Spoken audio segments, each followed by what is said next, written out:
கிறிஸ்துக்குள் பிரியமாக அழைக்கப்பட்ட அன்புக்குரிய சகோதர சகோதரிகளே, மீண்டுமாக நாம் இந்த வாரத்தில் கூட அப்போஸ்தலர்களோட வாழ்க்கை, அவர்களோட பயணத்தை குறித்து நாம் படிக்க இருக்கிறோம். அந்த வரிசையில் கடந்த சில வாரங்களாக நம்ம ஏற்கனவே 3 அப்போஸ்தலர்களை குறித்து, அவர்களோட வாழ்க்கை, அவர்கள் அழைத்த விதம், அவர்கள் எப்படி அவங்க எடுத்துக்கொண்ட அந்த அர்ப்பணிப்பு, அவர்களோட உறுதி, அவர்களோட தீர்மானம், முடிவு பரிந்தும் வரைக்கும் அவர்கள் உண்மை உள்ளவர்களாய் எப்படி காணப்பட்டார்கள் என்பதை நாம் ஒவ்வொரு வாரமும் நாம் பார்த்து கொண்டு வந்து நிற்கிறோம். அந்த வரிசையில் இன்றைய தினத்தில் கூட நாம் ஒரு அப்போஸ்தலனை இன்றைய வாரத்தில் காண இருக்கிறோம். ஒரு சிறிய அப்போஸ்தலனிடத்திலிருந்து வருகிற ஒரு பெரிய பாடம் அப்படித்தான் இன்னைக்கு நமக்கு இருக்கும். அப்ப நம்ம இன்னைக்கு யாரை பார்க்க போறோம்னு பார்த்தீங்கன்னா, அப்போஸ்தலனாகிய பர்த்தலோமியோ, இவரை குறித்து தான் இன்றைய தினத்தில் நாம் படிக்க இருக்கிறோம். இந்த பர்த்தலோமியோ என்ற அப்போஸ்தலனை குறித்து நமக்கு அதிகமான வசனங்கள் இல்லை, ஆனாலும் அதிகமான பாடங்கள் உண்டு. இவரோட வாழ்க்கை, இன்னும் சொல்லப்போனா இவரை பத்தி சொல்லப்பட்ட வசனங்களை நம்ம உற்று கவனிச்சு பார்த்தோம் என்றாலே நமக்கு நேரம் போகாது. அவ்வளோ இவர்கிட்ட இருந்து நம்ம கத்துக்கலாமா. சரி, இந்த அப்போஸ்தலனை குறித்து எங்கெங்கெல்லாம் வசனம் போடப்பட்டிருக்குன்ட்டு நான் உங்களுக்கு ஸ்க்ரீனில் ஒவ்வொன்றா காமிக்கிறேன். இப்போ நீங்கள் பார்க்கலாம். ஒன்று வந்து முதல் 3 சுவிசேஷத்தில், அதாவது மத்தேயு, மார்க்கு, லூக்காவில் இவரோட பெயர் பதிவாகப்பட்டிருக்கு. அதே நேரத்தில் அப்போஸ்தலர்களோட நிருபத்திலையும், அப்போஸ்தலர்கள் 1ஆம் அதிகாரம் 13ஆம் வசனத்திலையும் இவரோட பெயர் பதிவாகப்பட்டிருக்கு. அது வெறும் பேர் மட்டும்தான். இவர் செய்த காரியம், இவரோட ஊழியம், இவரோட அழைப்பு எதுவுமே நமக்கு பதிவாகப்படவில்லை. ஆனால் அப்படி இருக்கிற பட்சத்தில், அதாவது நீங்க நீங்க இந்த இந்த இந்த 4 புஸ்தகத்திலிருந்து எடுத்து நீங்க வாசிச்சு பார்த்தீங்கன்னா, வெறும் அப்போஸ்தலனாகிய பர்த்தலோமியோ அப்படின்னு தான் போடப்பட்டிருக்கோம். அவ்வளவுதான். இந்த 12 பேர் சொல்லும் போது இவரோட பேரும் சொல்லப்பட்டிருக்கோம். அவ்வளவுதான். அப்ப இவரோட வாழ்க்கையில இருந்து நாம என்ன கற்றுக்கொள்ள முடியும் அப்படித்தான் ஒரு கேள்வியே இருக்கும். ஆனா இவருக்கு வேற ஒரு பெயரும் உண்டு. அதுதான் நத்தானியேல் என்ற இன்னொரு பெயரும் உண்டு. சரி, எப்படி கண்டுபிடிப்பது பர்த்தலோமியோ தான் நத்தானியேல் என்பது எப்படி நம்ம அறிஞ்சு கொள்ளலாம்னா, இந்த 3 சுவிசேஷம் இருக்கு இல்லைங்களா, மத்தேயு, மார்க்கு, லூக்ல எப்பொழுதுமே பர்த்தலோமியோட பெயர் பிலிப்போட பெயருக்கு பின்னாடி தான் வரும். இது நம்மளுக்கு நல்லாவே தெரியும். ஏன்னா பிலிப்பு தான் போய் நத்தானியலை கூப்பிடுறார். அதனால சுவிசேஷத்தில் நமக்கு பிலிப்போட பெயருக்கு பின்னாடி தான் பர்த்தலோமியோட பெயரும் வந்திருக்கும். சரி, இப்போ நத்தானியல் என்பதும் இவரோட இன்னொரு பெயர் தான். நம்ம இப்ப என்ன பண்ணலான்னு பாத்தீங்கன்னா, இந்த நத்தானியல் என்ற பெயரை வைத்து கொண்டு இருக்கிற போது இவர் செய்த காரியங்களை நம்ம போய் பார்த்தோம் என்றால், இவரை பத்தின தகவலும் இவரை பத்தின படிப்பினையும் நமக்கு கொஞ்சம் புரிய வரும். இன்னும் சொன்ன போலாம், இந்த பிலிப்பு இயேசு கிறிஸ்து பிலிப்பை கண்டுபிடிச்ச பின்பு பிலிப்பு நேரா எங்க போறாருன்னா நத்தானியல் கிட்ட தான் முதல் முதல் போறார். ஏன்னா பிலிப்புக்கு நத்தானியலை நல்லா தெரிஞ்சிருக்கு. இப்போ இவங்க 2 பேருமே எந்த பகுதியிலேருந்து வந்தவர்கள்னு பார்த்தீங்கன்னா, அவங்களோட திரைய பார்த்தீங்கன்னா தெரியும். பிலிப்போட பட்டணம் தான் இந்த பெத்சையடா பகுதி. நத்தானியல் எங்கத்துல இருந்து வர்றாருன்னா, இவர் கானா பகுதியிலேருந்து வந்திருக்குவார். இது நமக்கு எங்க இருக்கு அப்படின்னா, வாசிக்கலா வசனம், யோவான் 21ஆம் அதிகாரம் 12ஆம் வசனம், சீமோ 21:2. சீமோன் பேதுருவும் திதுமு என்னப்பட்ட தோமாவும் கலிலேயா நாட்டிலுள்ள கானா ஊரான் ஆகிய நாத்தானேலும் செபதேயுவின் குமாரரும் அவருடைய சீசரில் வேறு 2 பேரும் கூடியிருக்கும் போது. அப்போ இந்த நாத்தானேல் எங்கத்துல இருந்து வந்திருக்கிறாருன்னு பாத்தீங்கன்னா, கானா ஊர்ல இருந்து வந்திருக்கிறார். இந்த கானா ஊர் எங்க இருக்குன்னா, கலீலியா பகுதியில இருக்கிறது தான். நிறைய இருந்துச்சு இந்த கலீலியால. கப்பர்நம் வரும், மக்தாலா வரும், அப்புறமா தாபோர் மலை, இதெல்லாம் அந்த பகுதி தான். அதாவது அந்த கலீலியாவுக்கு சேர்ந்தது தான். அங்கதான் எதுவும் இருக்குன்னு பாத்தீங்கன்னா, கானாவும் இருக்கிறது. இப்ப இந்த ஊர்ல இருந்து தான் யார் வந்திருக்கிறதுனா, நத்தானியேல் வந்திருக்கிறார். இப்ப நம்ம என்ன பண்ணலாம்னா, இவரோட பட்டணத்தை பத்தி கொஞ்சம் போய் கொஞ்சமா படிக்கலாம்.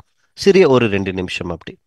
இந்த கானா ஊர் என்பது, இது ஞாபகம் இருக்குங்களா? இது இந்த இடத்துல தான் இயேசு கிறிஸ்து எல்லாரும் காண்கிற மாதிரி செய்த அற்புதம், அதாவது தண்ணியை திராட்சரசமாய் மாத்தின ஒரு இடம் தான் இந்த கானா ஊர். இந்த கானா ஊர்ல வேற ஏதாவது அற்புதங்களை கிறிஸ்து செய்திருக்கிறாருன்னா இன்னொன்னையும் செய்திருக்கிறார். இந்த தண்ணீரை திராட்சரசமாய் மாத்தின பின்பு மீண்டும் ஒரு நாள் கானா ஊருக்கு வரும்போது, அங்க இருந்த ஒரு அதிபதியோட குமாரன் ரொம்பவும் கவலைக்கிடமான நிலைமையில இருக்குவார். இப்போ வந்த உடனே இயேசு கிறிஸ்து சொல்வார், நீ போ, உன் பையன் பிழைப்பான்னு சொன்ன உடனே இவங்க இவங்க போகும்போதே அந்த பையன் பிழைச்சிட்டானாம். இப்போ ரெண்டு விதமான அற்புதம் இயேசு கிறிஸ்து இந்த கானா ஊரில் செஞ்சிருக்குவார். இன்னும் சொல்லப்போனா இது கலீலியா பகுதி தான். நாங்க கிறிஸ்து கூட இருந்த அநேக சீசர்கள் எல்லாரும் கலீலியர்கள் தான். பேதுரு, அந்திரேயா, யோவான், யாக்கோபு, மத்தேயு, தோமா, அப்புறமா அல்ஃபேயின் குமாரனாகிய யாக்கோபுன்னு ஒருத்தர் வருவார். ஜேலோத் என்று சொல்லப்பட்ட சீமோன் அவர் வருவார். இப்போ நத்தானியல். அப்போ கிறிஸ்து பின்னாடி இருந்தவர்களில் அநேகர் யாருன்னு பார்த்தீங்கன்னா கலீலியர்கள். அதனால தான் இயேசு கிறிஸ்து பரலோகத்துக்கு போகும்போது அந்த ரெண்டு தூதர்கள் இவர்களை பார்த்து நான் சொல்லுவேன், கலீலியர்களே, நீங்கள் ஏன் வானத்தை அண்ணாந்து பார்த்து கொண்டு நிற்கிறீர்கள்? இப்ப யார் தான் கிறிஸ்துவோட அதிகமா இருந்ததுன்னு பார்த்தீங்கன்னா கலீலியர்கள். இந்த கானா ஊரில் இருந்த ஜனங்கள் பெரும்பாலும் யூதர்களோட கலாச்சாரத்தின் பிரகாரமும் யூதர்களோட வழக்கத்தின் பிரகாரமும் தான் அதிகமா இருந்தார்கள். அதனால தான் நத்தானியேல் உடனே சொல்ல முடிஞ்சிச்சு, என்னன்னா நாசரேத்ல இருந்து ஏதாவது நல்லது வருமான்ட்டு. அதையும் நம்ம இன்னைக்கு கொஞ்சம் பார்க்கலாம். இந்த கானா ஊர்ல இருந்தவர்கள் சில நேரத்தில் நாசரேத் பட்டணத்தை, நான் பட்டணம் இல்லாத ஒரு கிராமத்தை இப்படித்தான் பார்த்திருக்கிறாங்க. சரி, இந்த இடத்துல இருந்து தான் யார் வருதுன்னு பார்த்தீங்கன்னா நம்மளுடைய இந்த பாடத்துக்கு நம்ம படிச்சுன்னு இருக்கிற பர்த்தலோமியோ என்று இன்னொரு பேர் சொல்லப்பட்ட நத்தானியேல், இவரை குறித்து நம்ம பார்த்துன்னு இருக்கிறோம். இப்போ நேரா பிலிப் என்ன பண்றாருன்னா அவர் ஓடி வந்து நத்தானியேலை சந்திக்கிறார். சந்திச்ச உடனே அவருக்கு சொல்றாரு, பாரு, மோசையும் தீர்க்கதரிசிகளும் எழுதினவரை நாங்கள் கண்டுபிடிச்சாச்சு, வான்னு கூப்பிடுறார். அப்போ அப்ப நத்தானியேல் கேட்கிறாரு, சரி அவர் யாரு, எங்கத்துல இருந்து வந்திருக்கிறாருன்னா, இப்போ பிலிப்பு சொல்றாரு அவர் யாருன்னா அவரோட பேரு யஷுவா, நமக்கு இயேசுன்னு வந்திருக்கோம். அவரோட பேர் யஷுவா, அவர் யோசேப் என்று சொல்லப்படுகிறவரோட குமாரன், நாசரேத் ஊர்ல இருந்து வந்திருக்கிறாங்கோ அப்படின்னு சொன்ன உடனே அந்த பேர் கேட்ட உடனே இவருக்கு ரொம்ப அதிர்ச்சி ஆயிடுச்சா. நாசரேத்தா, நாசரேத்தா, அந்த பட்டணத்துல இருந்து ஏதாவது நன்மை வருமா, ஏதாவது நல்லது வருமா? நீ அதுவும் யார சொல்றனா, மேசியாவை சொல்ற, இதுவும் தீர்க்கதரிசிகளும் மோசே எழுதினவரை சொல்ற, ஆனா நாசரேத்துன்னு சொல்றியே, இது ஒரு விதமா முரண்படுதேன்னு சொல்லிட்டு இப்படி இவர் பேசினாராம். வசனத்தை வாசிக்கலாம். யோவான் 1 அதிகாரம் 46 அதற்கு நாத்தான்வேல், நாசரேத்தில் இருந்து யாதொரு நன்மை உண்டாக கூடுமா என்றான். அதற்கு பிலிப்பு, வந்து பார் என்றான். அப்ப ஏன் இந்த மாதிரி நாசரேத்துன்னா அவ்வளவு மோசமான இடமா?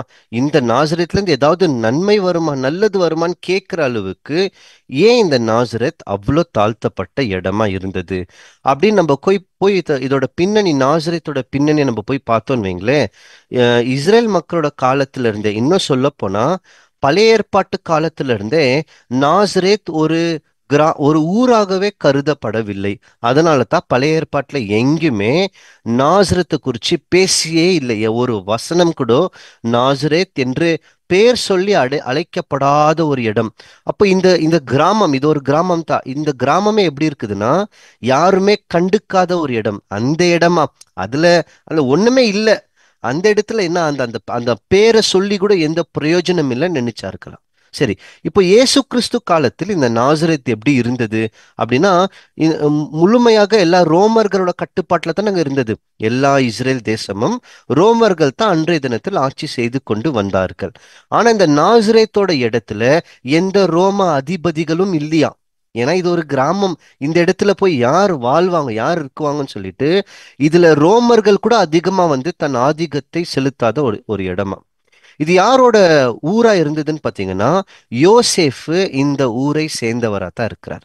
இது எங்க வாசிக்கலாம்னா, வாசிக்க வேண்டாம், லூக்கா 2 அதிகாரம் 4 மற்றும் 5 நம்ம பார்க்கலாம். யோசேஃப் தாவீதோட சந்ததியா இருந்தாலும் அவர் எங்க போறாருன்னா பெத்லஹேமுக்கு போறாரு. ஏன்னா அங்க அந்த குடி உரிமையை பெற்றுக்கொண்டவர்களுக்கு ஒரு சென்சஸ் நடத்துறாரு அன்னைக்கு. அப்ப இவர் போய் என்ன பண்ண வேண்டியது இருக்குதுன்னா, நானும் தாவீதோட வேர்ல இருக்கிற, நானும் தாவீதோட ஊர்ல சேர்ந்தவர்னு சொல்லி போய் சொல்றதுக்காக இவர் பெத்லஹேமுக்கு போறாரு. அங்க போயிட்டு அங்க தெரிஞ்சு உங்களுக்கு அந்த கிறிஸ்து பிறந்த உடனே எங்க போயிடுறாங்கன்னா எகிப்துக்கு போயிடுறாங்க. ஏன்னா கனவுல வந்து அந்த தேவதூதன் சொல்லிட்டு மேல எகிப்துல இருந்து வந்த பின்பு இவங்க எங்க வந்துடுறாங்கன்னா நாசரேத்ல வந்து இவங்க தங்கிடுறாங்க. நீங்க ஆங்கிலத்துல பாத்தீங்கன்னா உங்க ஸ்கிரீன்ல கீழே தெரியும் பாருங்க, ரொம்ப சின்னதா தெரியும். அது நாசரேத் என்னன்னு போட்டிருக்குவாங்கன்னு பாத்தீங்கன்னா, வில்லேஜ் ஆஃப் நாசரேத்னு போட்டிருக்கு. அதாவது நசரேத் கிராமம்னு இருக்கும். அதாவது ரொம்ப ரொம்ப தாழ்த்தப்பட்ட ஒரு கிராமம். சரி, இந்த நாசரேத்தோட ஒரு சின்ன பின்னணி நம்ம போய் கொஞ்சம் பார்த்துட்டு வரலாம். நம்ம பழைய ஏற்பாடு சொன்னேன் இல்லைங்களா, பழைய ஏற்பாட்டுல எங்கேயுமே நாசரேத்தை பத்தி எங்கேயுமே சொல்லியிருக்காது. சரி, பைபிள்ல சொல்லப்படல. யூதர்களோட புஸ்தகம் அப்படின்னு சொல்லிட்டு ஒன்று இருக்கும். அது பேர் வந்து தல்முத் அப்படின்னு வாங்கும். இந்த தல்முத்னா என்னன்னா, இந்த ராபிக்கள்னு அவர்களை சொல்லி கொண்டு அன்னைக்கு சுத்தி கொண்டு இருந்தாங்க இல்லைங்களா, அவங்களோட புஸ்தகம். அவங்க அதுல யூதர்களோட சட்ட திட்டங்கள், பிரமாணங்கள், அவர்களோட கலாச்சாரங்கள், பாரம்பரியம் இப்படி எல்லாம் பதிவு பண்ணி வைக்கிற புஸ்தகத்துக்கு பேரு தான் தல்முத் அப்படின்வாங்க. இன்னைக்கு கூட நிறைய யூதர்கள் இதை பயன்படுத்துறது வழக்கம். அந்த மாதிரி தல்முத்ல கூட என்னன்னா, இந்த நாசரத்தை பத்தி எங்குமே குறிப்பிடப்படலையா. அவ்வளோ யாராலையும் மதிக்கப்படாத ஒரு கிராமம் தான் எதுன்னு பார்த்தீங்கன்னா நாசரேத் கிராமம். அங்க அதிகபட்சமாக ஒரு 100ல இருந்து இன்னும் கொஞ்சம் அதிக பேர் மட்டும் தான் வாழ்ந்திருக்கணுமா. ரொம்ப ஒரு ஆயிரக்கணக்கில் எல்லாம் ஜனங்கள் இருந்த மாதிரி ஒண்ணுமே சொல்லப்படல.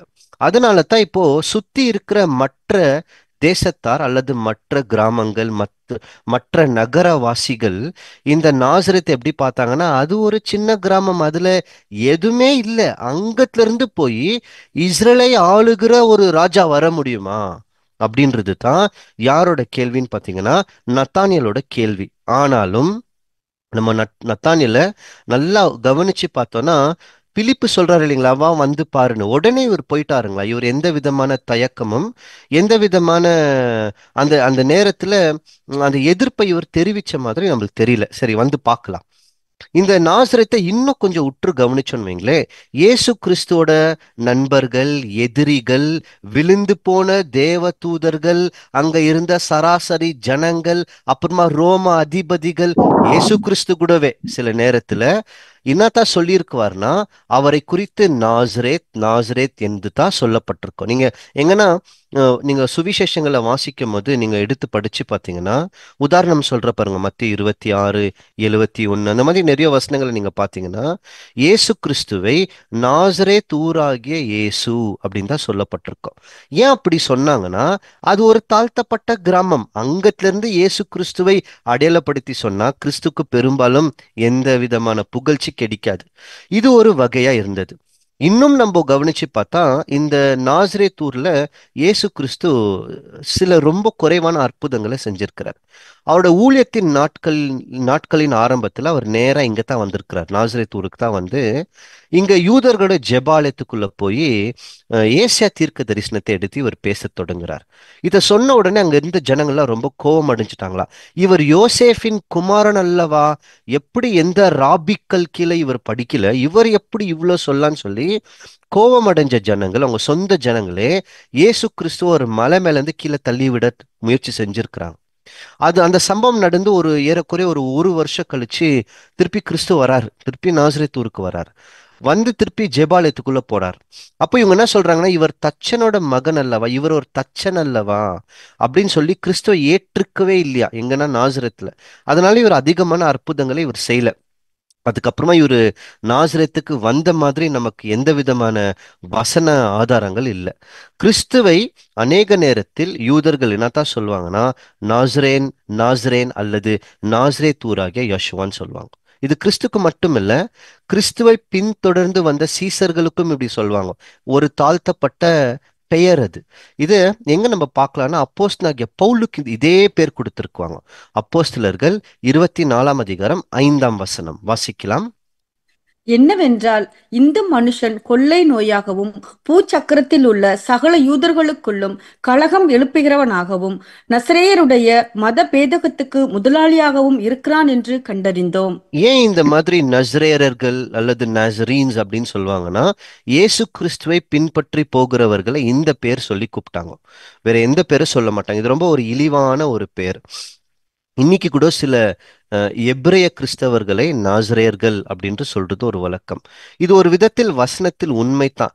இந்த பூமியில் இழிவானவைகள் அற்பமானவைகளை தேவன் தெரிந்து கொள்வாரா, அந்த மாதிரி தான் கிறிஸ்துவும் அவர் இருந்த பகுதியும் ரொம்ப இழிவான பகுதி. அந்த இடத்துல இருந்து தான் கிறிஸ்து தெரிந்து கொண்டாரா. ஆனா நாசரேத்தை பத்தி ஒரு தீர்க்க தரிசனம் பழைய ஏற்பாட்டுல இருக்கு. அன்னைக்கு யூதர்கள் கண்டே பிடிக்கலங்க. இருக்கு, ஒரு தீர்க்க தரிசனம் இருக்கு, இன்னைக்கு படிக்கலாம் நம்ம. ஆனா அதுக்கு முன்பதாக தேவன் எவர்களை தெரிந்து கொள்றாருன்னு வாசிக்கலாம். 1 கொரிந்தியர் 1 அதிகாரம் 28 உள்ளவைகளை அவமாக்கும்படி உலகத்தின் இழிவானவைகளையும் அற்பமாய் எண்ணப்பட்டவைகளையும் இல்லாதவைகளையும் தேவன் தெரிந்து கொண்டார். இப்படித்தான் அந்த நாசரேத் ஊர் இருந்தது. இழிவானவைகள் அற்பமானதா இருந்துச்சு. ஆனா அங்க இருந்து தான் என்ன பண்றாருன்னு பாத்தீங்கன்னா கிறிஸ்துவே வெளியே வரார். ஆனா நாசரேத்ல இருந்து தான் வருவார் அப்படின்ட்டு எங்கன்னா வேத வசனங்களில் நேரடியா சொல்லப்பட்டிருக்கானா? இல்ல, தீர்க்க தரிசனமா சொல்லப்பட்டிருக்கு. இப்ப இந்த நாசரேத்ன்ற ஊருக்கான பெயர் என்னன்னு பாருங்களேன். நாசரேத் என்றால் துளிர் என்று அர்த்தம். எபிரேய வார்த்தையில நெட்சர்ன்னு வாங்க, அதாவது துளிர் என்று அர்த்தம் நாசரேத்னா. ஏதாவது தீர்க்க தரிசனம் ஞாபகம் வருதுங்களா துளிர் என்றால்? ஏசாயா 11 அதிகாரம் 1 ஈசாயின் அடிமரத்தில் ஒரு துளிர் தோன்றி அவன் வேருகளிலிருந்து ஒரு கிளை எழும்பி. ஞாபகம் இருக்கா? அப்பனா கிறிஸ்து ஒரு துளிராக வருவாருன்னு சொல்லி ஏற்கனவே சொல்லப்பட்டது.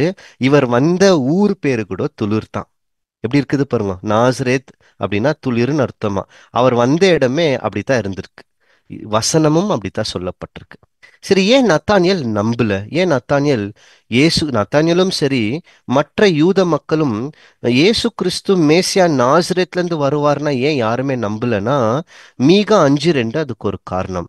ஏன்னா இயேசு கிறிஸ்து எங்கிட்ட இருந்து வருவாருன்னு சொல்லப்பட்டிருக்குன்னா பெத்லஹேம்ல இருந்து தான் வருவாருன்னு சொல்லப்பட்டிருக்கு. ஆனா பாருங்களேன், தேவன் கிறிஸ்துவோட பிறப்புக்கு, அவர் பிறக்கணுன்றதுக்காகவே பெத்லஹேமுக்கு கொண்டு போய் பெத்லஹேம்ல பிறக்க வச்சு அங்கத்திலிருந்து எகிப்துக்கு அனுப்பிச்சு எகிப்துல இருந்து நாசரத்துக்கு திருப்பி அனுப்பிச்சிட்டாரு.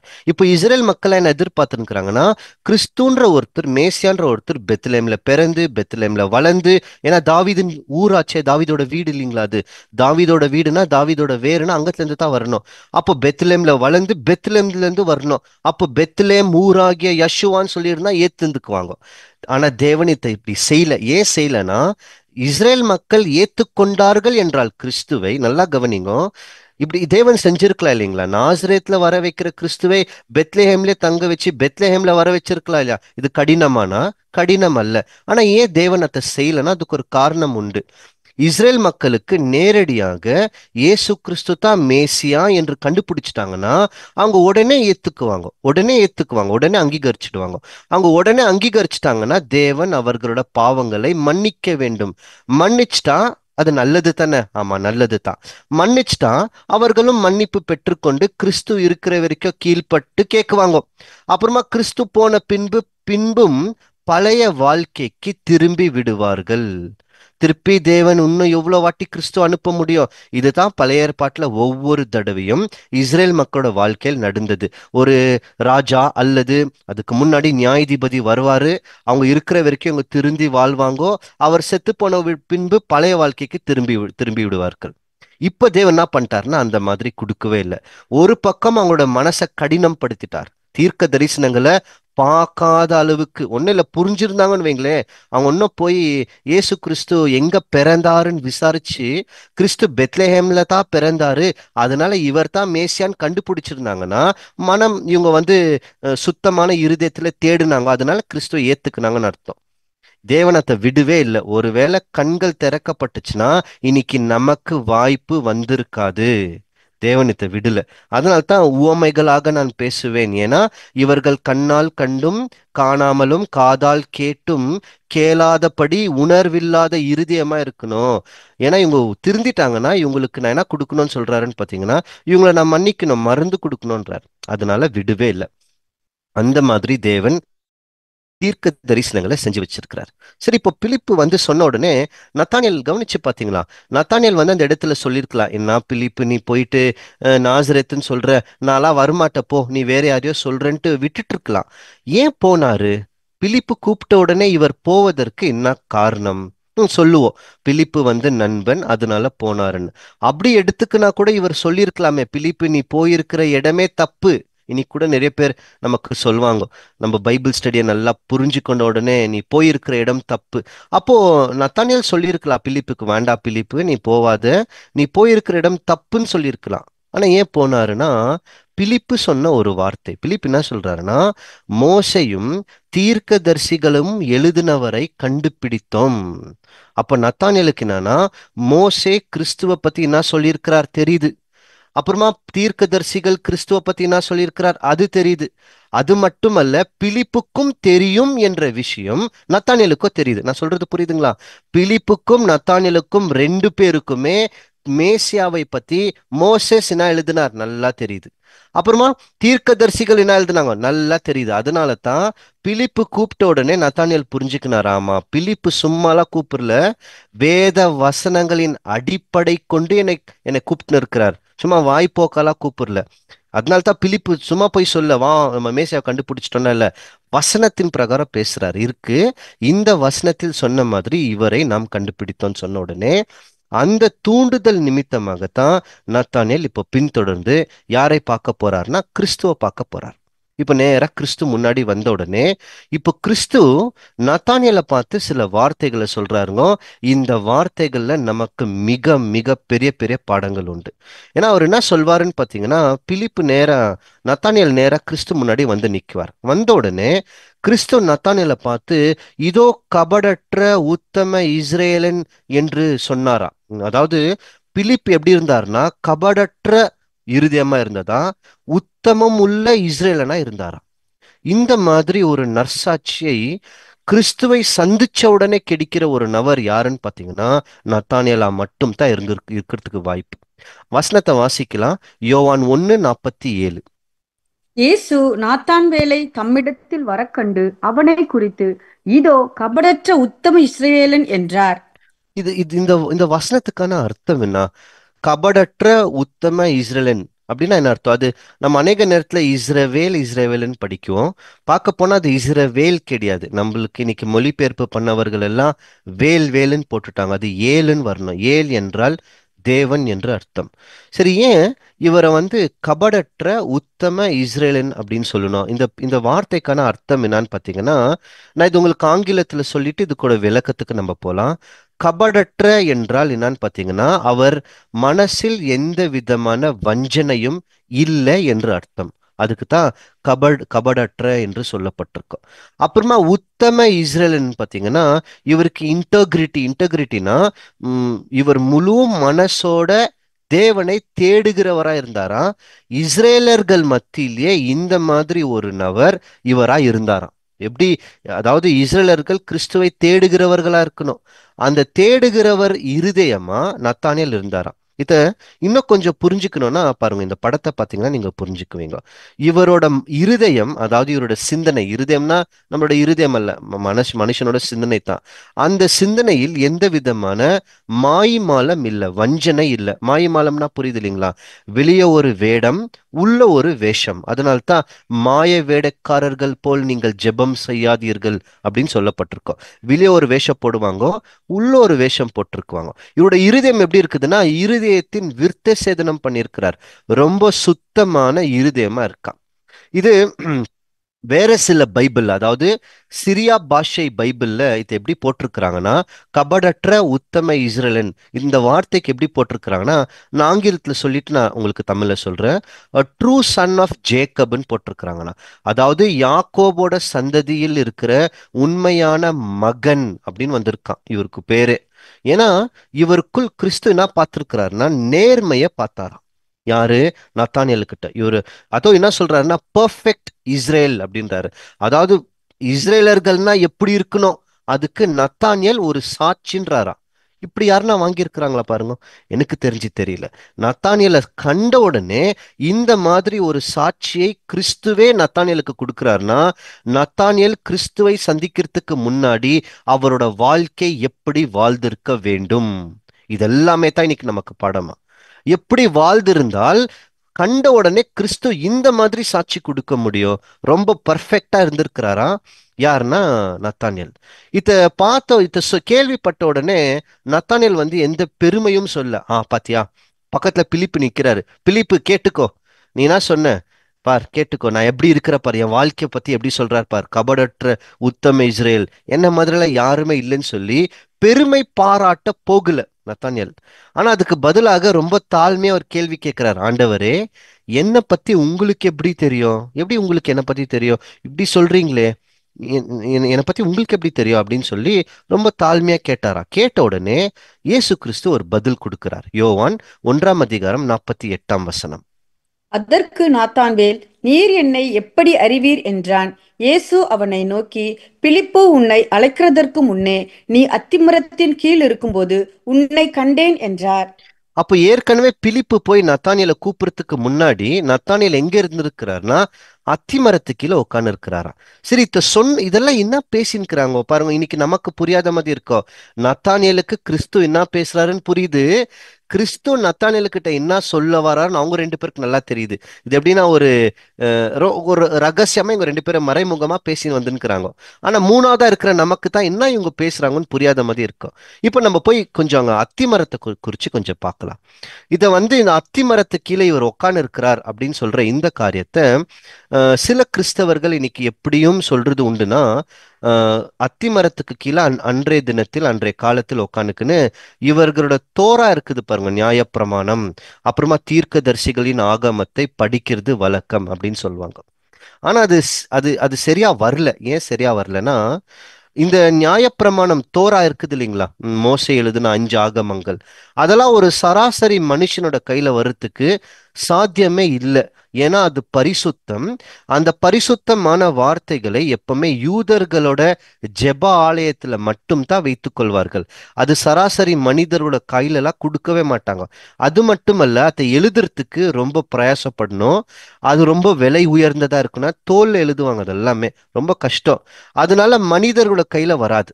அதற்கு பதிலாக அத்திமரத்துக்கு கீழே என்ன பண்ணுவாங்க ஜனங்கள்னா, அவர்கள் சின்ன வயசுல இருந்தே வளர்ந்துன்னு வரும்போது ஓய்வு நாள் அன்னைக்கு கண்டிப்பா ஜெபாலயத்துக்கு போனோம்.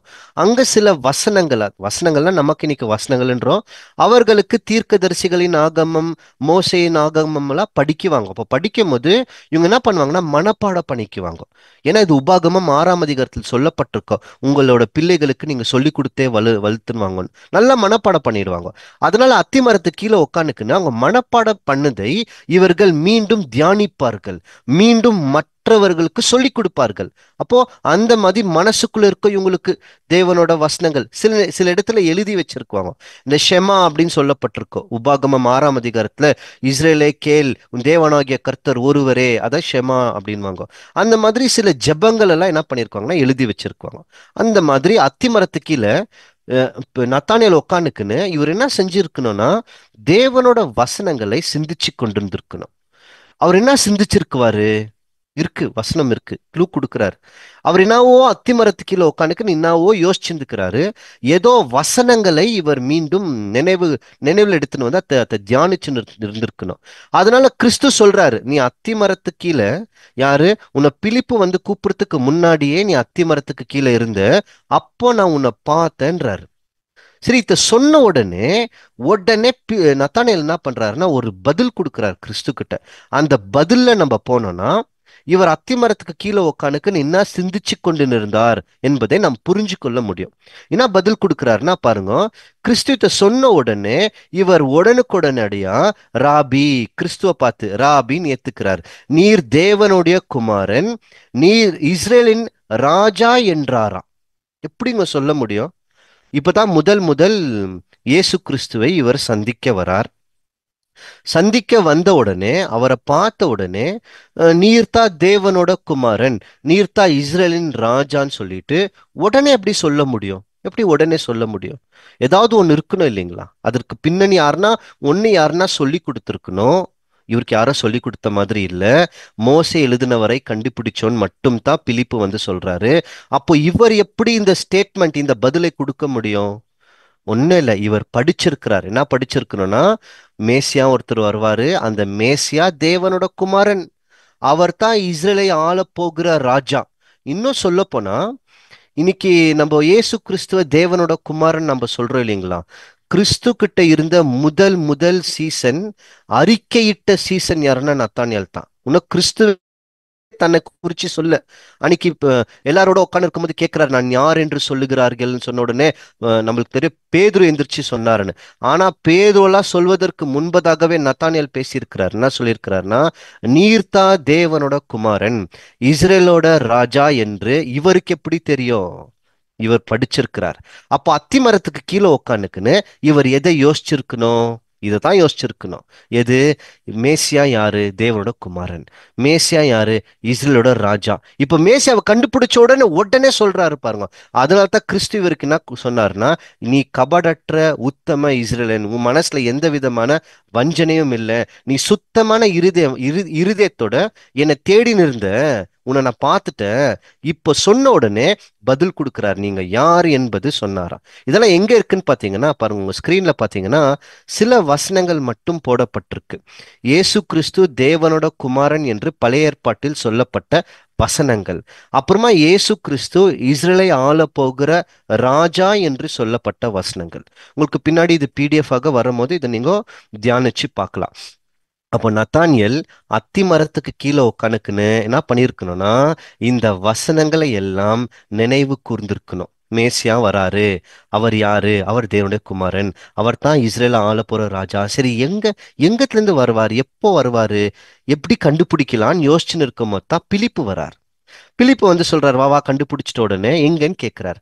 நாசரேத்னா, நாசரேத் அது எங்கேயுமே நல்ல ஊர் இல்லையே. என்னன்னா, வா மோசே எழுதினவர், மோசே எழுதியிருக்கிறாங்க, தீர்க்கதரிசி எழுதியிருக்கிறாங்க, வான்னு சொன்ன உடனே ஏன் போனார்னா, ஏற்கனவே இவரோட மனசுல மோசையின் தீர்க்க தரிசனங்கள், அப்புறமா தீர்க்கதரிசிகள் எழுதின தீர்க்க தரிசனங்கள் உள்ள இருக்கு. அதனால போனார். போய் பார்த்த உடனே கிறிஸ்துவை உடனே அறிக்கையிட்டாராம். புரியுதுங்களா என்ன நடந்திருக்குன்ட்டு? இப்போ கிறிஸ்து ஒண்ணு சொன்னார் பாருங்க, நீ அத்தி மரத்துக்கு கீழே இருக்கும் போது நான் உன்னை கண்டேன் அப்படின்னா என்ன அர்த்தங்க? கிறிஸ்து போய் அவரை பார்த்தாரா? நேரடியா பார்த்தாரானா? இல்ல. நீ அத்தி மரத்துக்கு கீழே உக்கானுக்கு நீ என்ன யோசிச்சிருந்த, அது எனக்கு நல்லாவே தெரியும் அப்படின்னு சொல்லியிருக்கிறார். இப்போ இத சொல்லிட்டு அடுத்து இயேசு கிறிஸ்து வேற ஒன்றும் சொல்றார். அடுத்து என்ன சொல்றாருன்னு பாத்தீங்கன்னா, இப்போ பிலிப்பு வேற இது மட்டும் யோசிச்சிருந்தாரா? பாருங்க பாருங்க, இதுல இன்னொன்னு கூட இருக்கு. பிலிப்பு என்னென்னலாம் யோசிச்சிருக்கலாம்? ஒண்ணு, இயேசு கிறிஸ்து தேவனுடைய குமாரன், ஒருத்தர் வராரு, அவர் தான் தேவனுடைய குமாரன், அவர் தான் நம்மள ஆளுகை செய்யணும். இது மட்டும் யோசிச்சாரான்னு பாத்தீங்கன்னா இது மட்டும் இல்லை, இன்னொன்னும் யோசிச்சிருக்கிறார். என்னது இன்னொன்னு யோசிச்சாருன்னா, இயேசு கிறிஸ்து பதில் கொடுக்கிறார். கிறிஸ்து இப்போ ஒரு பதில் கொடுக்கிறார். என்ன பதில் கொடுக்கிறார்னா, இது முதல் நீ தேவ தூதர்கள் ஏறுகிறதும் இறங்குகிறதும் காண்பாய் அப்படின்னு சொல்ற இந்த காரியத்தை யார்கிட்ட பேசியிருக்குவார்னா நத்தானியேல்கிட்ட தான் பேசியிருக்குவார். நம்ம அநேக நேரத்தை இதை நம்ம படிச்சிருக்கோம், ஞாபகம் இருக்கா? பரலோகத்துக்கு ஏறினவன் ஒருவனும் அல்ல அப்படின்ற அந்த வசனங்கள் எல்லாம் நம்ம தேவன திட்டத்துல படிக்கும் போது நம்ம படிச்சிருக்கோம். அங்க என்ன இருக்கும் அப்படின்னா, ஆஹ் யாக்கோபோட ஏணி வைக்கப்பட்டிருக்கும், ஞாபகம் இருக்குங்களா? அந்த யாக்கோபோட ஏணி, அந்த ஏணிக்கான விடை கிறிஸ்து பேசினாருன்னு புதிய ஏற்பாட்டுக்கு வருவோம். கிறிஸ்து யாருக்கிட்ட தான் பேசியிருக்குவார்னா நத்தானியேல்கிட்ட தான் பேசுவார். ஆதியாகமம் 28:10. ஏன் நத்தானியேல் கிட்ட சொல்லணும்?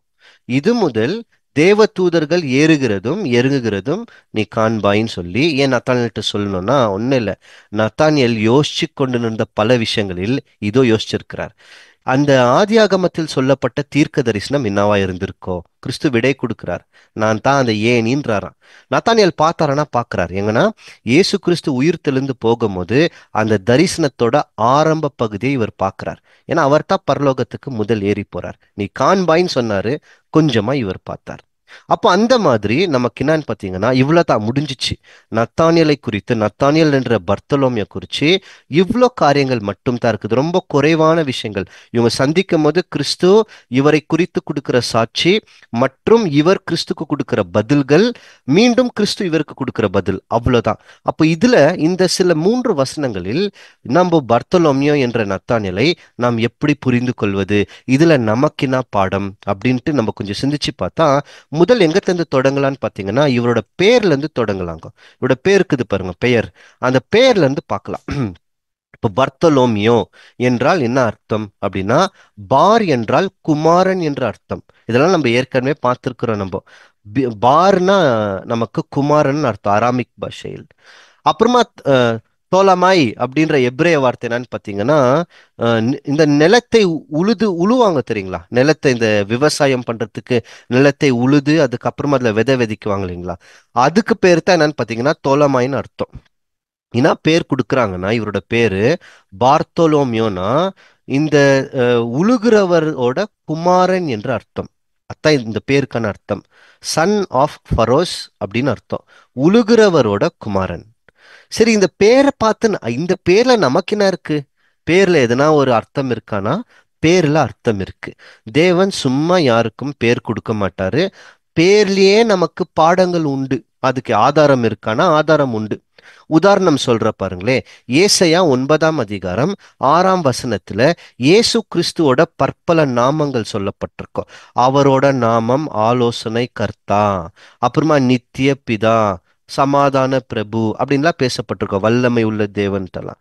அப்போ அந்த பேருக்கான வேலையை கிறிஸ்து செய்யறாரா இல்லைங்களா? அந்த பேருக்கான வேலைகளை செய்யணும். ஒண்ணு வேணா, சமாதான பிரபுனா அவர் இந்த பூமியில் சமாதானத்தை நிலைநாட்ட வேண்டும். அப்பதான் அவர் அந்த சமாதானத்துக்கு பிரபுவாக ஆட்சி செய்ய முடியும் இல்லைங்களா? அப்போ ஒரு பேர்ல அவர்கள் செய்ய போகிற வேலை இருக்கும். இதெல்லாம் நான் ஏத்துக்க மாட்டேன்னா, இன்னொரு பேரும் நான் சொல்ற பாருங்க. ஆபிரகாம் என்றால் என்ன அர்த்தங்க? திரளான ஜனங்களுக்கு தகப்பன் என்ற அர்த்தம். இது பைபிள்லயே சொல்லப்படும். உனக்கு இனி உன் பேர் அப்ரஹாம் அல்ல, ஆபிரகாம். ஏன்னா நீ திரளான ஜனங்களுக்கு தகப்பன். நல்லா யோசிச்சிங்கன்னா அந்த வார்த்தையிலே ஒரு பெரிய தீர்க்க தரிசனம் ஒளிஞ்சிருக்கு. ஆபிரகாம் இஸ்ரேலர்களுக்கு தகப்பனா, திரளான ஜாதிகளுக்கு தகப்பனா? கேள்வி புரியுதுங்களா? ஆபிரகாம் இஸ்ரேலுக்கு தகப்பனா, திரளான ஜாதிகளுக்கு தகப்பனா? இஸ்ரேலுக்கு தானே தகப்பன். ஏன் திரளான ஜாதின்னு சொல்லணும்னா, இனி வரப்போற 1000 வருஷ அரசாட்சி முடிஞ்ச பின்பு உலக மக்கள் முழுவதும் கிறிஸ்துவுடையவர்களாய் மாறணும். அப்பதான் உங்களுக்கு ஜீவன். அப்போ கிறிஸ்துவுடையவர்களாய் மாறிட்டார்கள் என்றால் அவர்கள் ஆபிரகாம் சந்ததியாய் மாறுவார்கள். அப்போ நிறைவேறும் அந்த அந்த வசனம். ஆபிரகாமே, நீ திரளான ஜாதிகளுக்கு தகப்பன். எல்லா ஜாதிகளும் ஆபிரகாம் பிள்ளைகளா மாறுவாங்க. புரியுதுங்களா?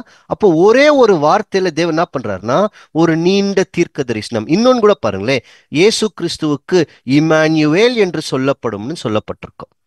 அப்படின்னா என்னன்னு பாத்தீங்கன்னா தேவன் நம்மோட. அப்ப இயேசு கிறிஸ்து வந்திருக்கிற காலப்பகுதியில தேவன் ஜனங்களோட தான் இருந்தார், கிறிஸ்து மூலியமா, கிறிஸ்து மூலமாக. ஆனா நிறைய பேர் ஒரு கேள்வி கேட்குவாங்க, இயேசு கிறிஸ்துக்கு இம்மானுவேல்னு சொல்லப்பட்டது, ஏன் அவருக்கு இயேசுன்னு பேர் வச்சாங்கன்னு சொல்லி. ஆனா அது இம்மானுவேல் ஒரு பேர் கிடையாது, அது ஒரு பட்டம்.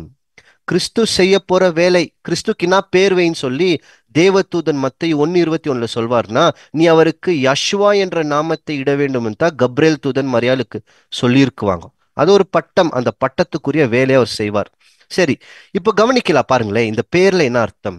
பார்த்தலோமியோ என்றால், பார்னா குமாரன், தொலோமியோ அப்படின்னா அந்த தோலமாயினா என்னன்னு பாத்தீங்கன்னா பார்த்தோம், நிலத்தை உழுகிறவர்கள் என்ற அர்த்தம். இந்த நிலத்தை உழுது உழுது பார்க்குவாங்க இல்லைங்களா, அந்த மாதிரி.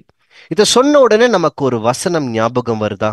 இயேசு கிறிஸ்துவோட முதுவை உழுதாங்களாம். 129 3 வாசிக்கிறோம் இல்லைங்களா? உழுகிறவர்கள் என் முதுவின் மேல் உழுதார்கள்னு சொல்லி. அது ஆங்கிலத்துல பிளவுடுன்னு வரும். கிறிஸ்துவோட முதுவை உழுதி எடுத்துக்கிறது கூட இந்த வார்த்தை போடப்பட்டிருக்கும். சரி, இப்போ இப்போ நம்ம முதல் பார்த்தலோமியோக்கான பேருக்கான அர்த்தத்தை கண்டுபிடிச்சிட்டு அப்புறமா நம்மளோட பாடத்துக்கு ஒவ்வொன்றா நம்ம போலாம். பாருங்க, இந்த மாதிரி உங்களோட ஸ்கிரீன்ல இன்னைக்கு தெரியுதுங்களா? இதை விவசாயம் பண்ணும்போது ஒரு விவசாயி என்ன பண்ணுவார்னா, இந்த நிலத்தை நல்லா உழுது அதுல விதையை விதைச்சு அப்புறமா அதுல இருந்து தான் இவங்க ஏதாவது ஒரு கனியை இவங்க வெளியே எடுக்கணும். இப்போ இந்த பேர்லயே அர்த்தம் இருக்குது பாருங்க. இவரோட பேர் என்னன்னா, நிலத்தை உழுதுகிறவரோட குமாரனா.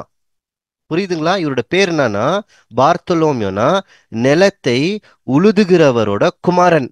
இயேசு கிறிஸ்து நொறுக்க வேண்டும் என்று யாரோட சித்தம்? உங்களுக்கு 3: ரோமர்கள், யூதர்கள், பிதாவாகிய தேவன். பிதாவாகிய தேவன் தான் கரெக்ட். கர்த்தரோ அவரை நொறுக்க சித்தம் கொண்டு, வாசிக்கிறோம் இல்லைங்களா? அப்பனா இயேசு கிறிஸ்துவோட முதுகின் மேல் உழுது பார்க்கணும் என்ற சித்தம் யாரோடதுன்னு பாத்தீங்கன்னா தேவனோட சித்தம். இப்ப தேவன் வந்து விவசாயியா? ஆமா, அவர் விவசாயி தான். அவர் தோட்டக்காரர் தான். கிறிஸ்து சொல்றாரு, என் பிதா தோட்டக்காரர், நான் திராட்சை செடி, நீங்கள் எல்லாரும் கொடிகள். கரெக்டா? அப்போ பார்த்தலோமியோ என்றால் உழுகிறவரோட குமாரன். அப்பனா என்ன தெரியுங்களா அந்த வார்த்தை சொல்லுது? தேவனின் குமாரன்னு சொல்லுது. இன்னைக்கு நம்மள கூட பார்த்தலோமியோன் தான் நமக்கு பேரு. எப்படி அப்படின்னா, ரோமர் 9 19 சொல்றாரு, மேலும் தேவனுடைய புத்திரர்கள் வெளிப்படும் என்று சிருஷ்டிப்பானது மிகுந்த ஆவலுடன் காத்து கொண்டு நிற்கிறதா. தேவனோட புத்திரர்கள், ஆங்கிலத்துல சன்ஸ்ன்னு வரும். எப்போ தேவனோட புத்திரர்கள், நாம எல்லாருமே தேவனோட குமாரர்களா. தேவன் தான் அந்த விவசாயி, உழுது நிற்கிறார். நாம குமாரர். இதான் அந்த முதல் பேருக்கான அர்த்தம், பார்த்தோலோமியோ. இதுல இன்னொன்னு இருக்கு இதுல. உழுது பார்க்கணும்னா, அந்த நிலத்தை உழுதுனோம்னா நிலம் இருக்கணும் இல்லைங்களா? இந்த நிலம் இருந்தா தான் நாங்க அதை உழுவ முடியும். அப்போ நிலம் என்றால் யாரை குறிக்கும் அல்லது எதை குறிக்கும்? நிலம் நம்மளுக்கு நல்லா தெரியும். நிலம் என்றால் நம்மளோட இருதயத்தையும் குறிக்கும். ஏன்னா 4 விதமான நிலம். ஆனா அது மட்டுமல்ல, நாம கூட நிலமா வசனமே இருக்கு. 1 கொரிந்தியர் 3 அதிகாரம் 9 நீங்கள் தேவனோட பண்ணையும் தேவனோட மாளிகையாக இருக்கிறீர்கள்னு சொல்லப்படும். அந்த பண்ணைன்ற வார்த்தை ஆங்கிலத்துல என்ன வரும்னு பாத்தீங்கன்னா, தேவனோட நிலம் அப்படின்னு வந்திருக்கும். காட்ஸ் ஃபீல்டா. இப்ப கவனிங்களே, பார்த்தலோமியோனா ஒண்ணு உழுதுகிறவரோட குமாரன். இன்னொன்னு என்ன தெரியுங்களா? தோலமாய்னா உழுதுகிறவர்னு அர்த்தம். இன்னைக்கு நாம பார்த்தலோமியோவாக இருக்க வேண்டும் என்றால் நம்மளோட மனசு ஏறு விடணுமா, உழுதுகணுமா. இதத்தான் அப்போஸ்தலனாகிய பேதுரு சொன்ன உபதேசத்தில் அங்க வந்த யூதர்கள் சொன்னாங்க, அவர்கள் இருதயத்தில் குத்தப்பட்டு. அப்படின்னா என்ன அர்த்தம்னு பாத்தீங்கன்னா, அவங்க இருதயம் அன்னைக்கு உழுதப்பட்டுச்சு. அப்புறமா விதை விழுந்துச்சு, கிறிஸ்துவின் வசனம் என்ற விதை விழுந்துச்சு. அந்த மாதிரி பார்த்தலோமியோவாக, கிறிஸ்துவின் அப்போஸ்தலனாக நாம் பிரதிபலிக்க வேண்டும் என்றால் இன்னைக்கு என்னோட இருதயம் குத்தப்பட்டிருக்கணும். அதை எங்க சொல்றாருன்னா, ஓசையா 10 அதிகாரம் 12 ஒவ்வொன்னா சொல்லின்னு வருவார். இதை ஒவ்வொன்னா நம்ம வாசிக்கலாம், ஒவ்வொரு காரியங்களாக வாசிக்கலாம். சிஸ்டர் ஒவ்வொன்னா படிங்க. நீங்கள் நீதிக்கென்று விதை விதையுங்கள். அப்போ நம்ம ஒரு விதையை விதைக்கணுமா? எந்த விதைன்னு பாத்தீங்கன்னா, நீதிக்கென்று ஒரு விதையை விதைக்கணுமா. இப்ப விதைச்சிட்டு அதுல என்ன செய்ய சொல்றாருன்னு பாத்தீங்கன்னா, அடுத்த வார்த்தை, தயவு கொத்ததாய் அறுப்பு அருங்கள். இப்போ நீதின்னு விதையை விதைச்சிட்டு, அந்த தயவுன்னா அன்புன்னு அர்த்தம். தயவுக்கு ஒத்ததாய் அறுப்பை அறுக்கணுமா. அப்ப நம்ம நீதியான விதைய விதைச்சா அன்பான அறுவடையை செய்வோமா. சரிங்களா? இது எப்படி செய்யணும் அப்படின்றத அடுத்து சொல்றாரு பாருங்க. உங்கள் தரிசு நிலத்தை பண்படுத்துங்கள். இந்த தரிசு நிலைன்னு பாத்தீங்கன்னா இருதயம் வரும். அதுதான் நம்மளோட தரிசு நிலையா. அதை பண்படுத்தணுமா. எப்படி பண்படுத்தணும்? அதுதான் ஏறு விடணும், அதை உழுது எடுக்கணும். இப்படி பண்ணாதான் நம்ம விதையை விதைக்க முடியும், நீதியான விதை. அப்பதான் அன்பை அறுக்க முடியும். அன்பை நிறைவேற்றுகிறவன் நியாய பிரமாணத்தை நிறைவேற்றுகிறான். வாசிக்கிறோம். அப்புறமா அடுத்து அப்படியே தொடர்ந்து வாசிக்கிறோம். கர்த்தர் வந்து உங்கள் மேல் நீதியை வர்ஷிக்க பண்ணு மட்டும். அப்பதான் கர்த்தர் வருவாரு, நம்ம மேல நீதியை வர்ஷிக்க பண்ணுவாரு. அது வரைக்கும் என்ன பண்ணோன்னு பாத்தீங்கன்னா, அவரையே தேடுகிறவராய் இருக்கணுமா. வாசிச்சிடுங்க கடைசியா. அவரை தேட காலம் இருக்கிறது. இதுதான் அந்த காலம். அப்ப இந்த காலத்துல அவரை தேட வேண்டும். அவர் வந்து நம்ம மேல நீதியை வருஷிக்க பண்ண வேண்டும் என்றால், நம்மளுடைய இந்த நிலம் இருக்குது பாருங்க, இந்த நிலத்தை உழுகணும். உழுதாதான் விதையை விதைக்க முடியும். எந்த விதை? நீதிக்கென்று விதை விதைக்கணும். இந்த விதை விதைக்கலன்னா எதை செய்ய முடியாதுன்னு பாத்தீங்கன்னா, அறுவடை செய்ய முடியாது. தயவாகிய அறுப்பை செய்ய முடியாது. அந்த அன்புன்ற அறுவடையை நம்மளால எடுக்க முடியாது. அப்ப நாம் பார்த்தலோமியோவாக இருக்க வேண்டும் என்றால் நம்மளோட இருதயம் குத்தப்பட வேண்டும். அதாவது உழுது பார்க்கணும். அப்பதான் விதை உள்ள போவோம், இல்லைன்னா போவாதான். இத நீதிமொழிகள் 20 ஒருவேளை நான் இதை செய்யல, இல்ல நான் இதெல்லாம் பண்ண மாட்டேன்னா, இப்போ அடுத்து நானா, அதுக்கு நீதிமொழிகள் 20 சொல்றாரு, சோம்பலாகிய மனிதன் ஏற்ற நேரத்தில் அவனோட நிலத்தை உழுக மாட்டானா. வாசிக்கலாம் நீதிமொழிகள் 20:4.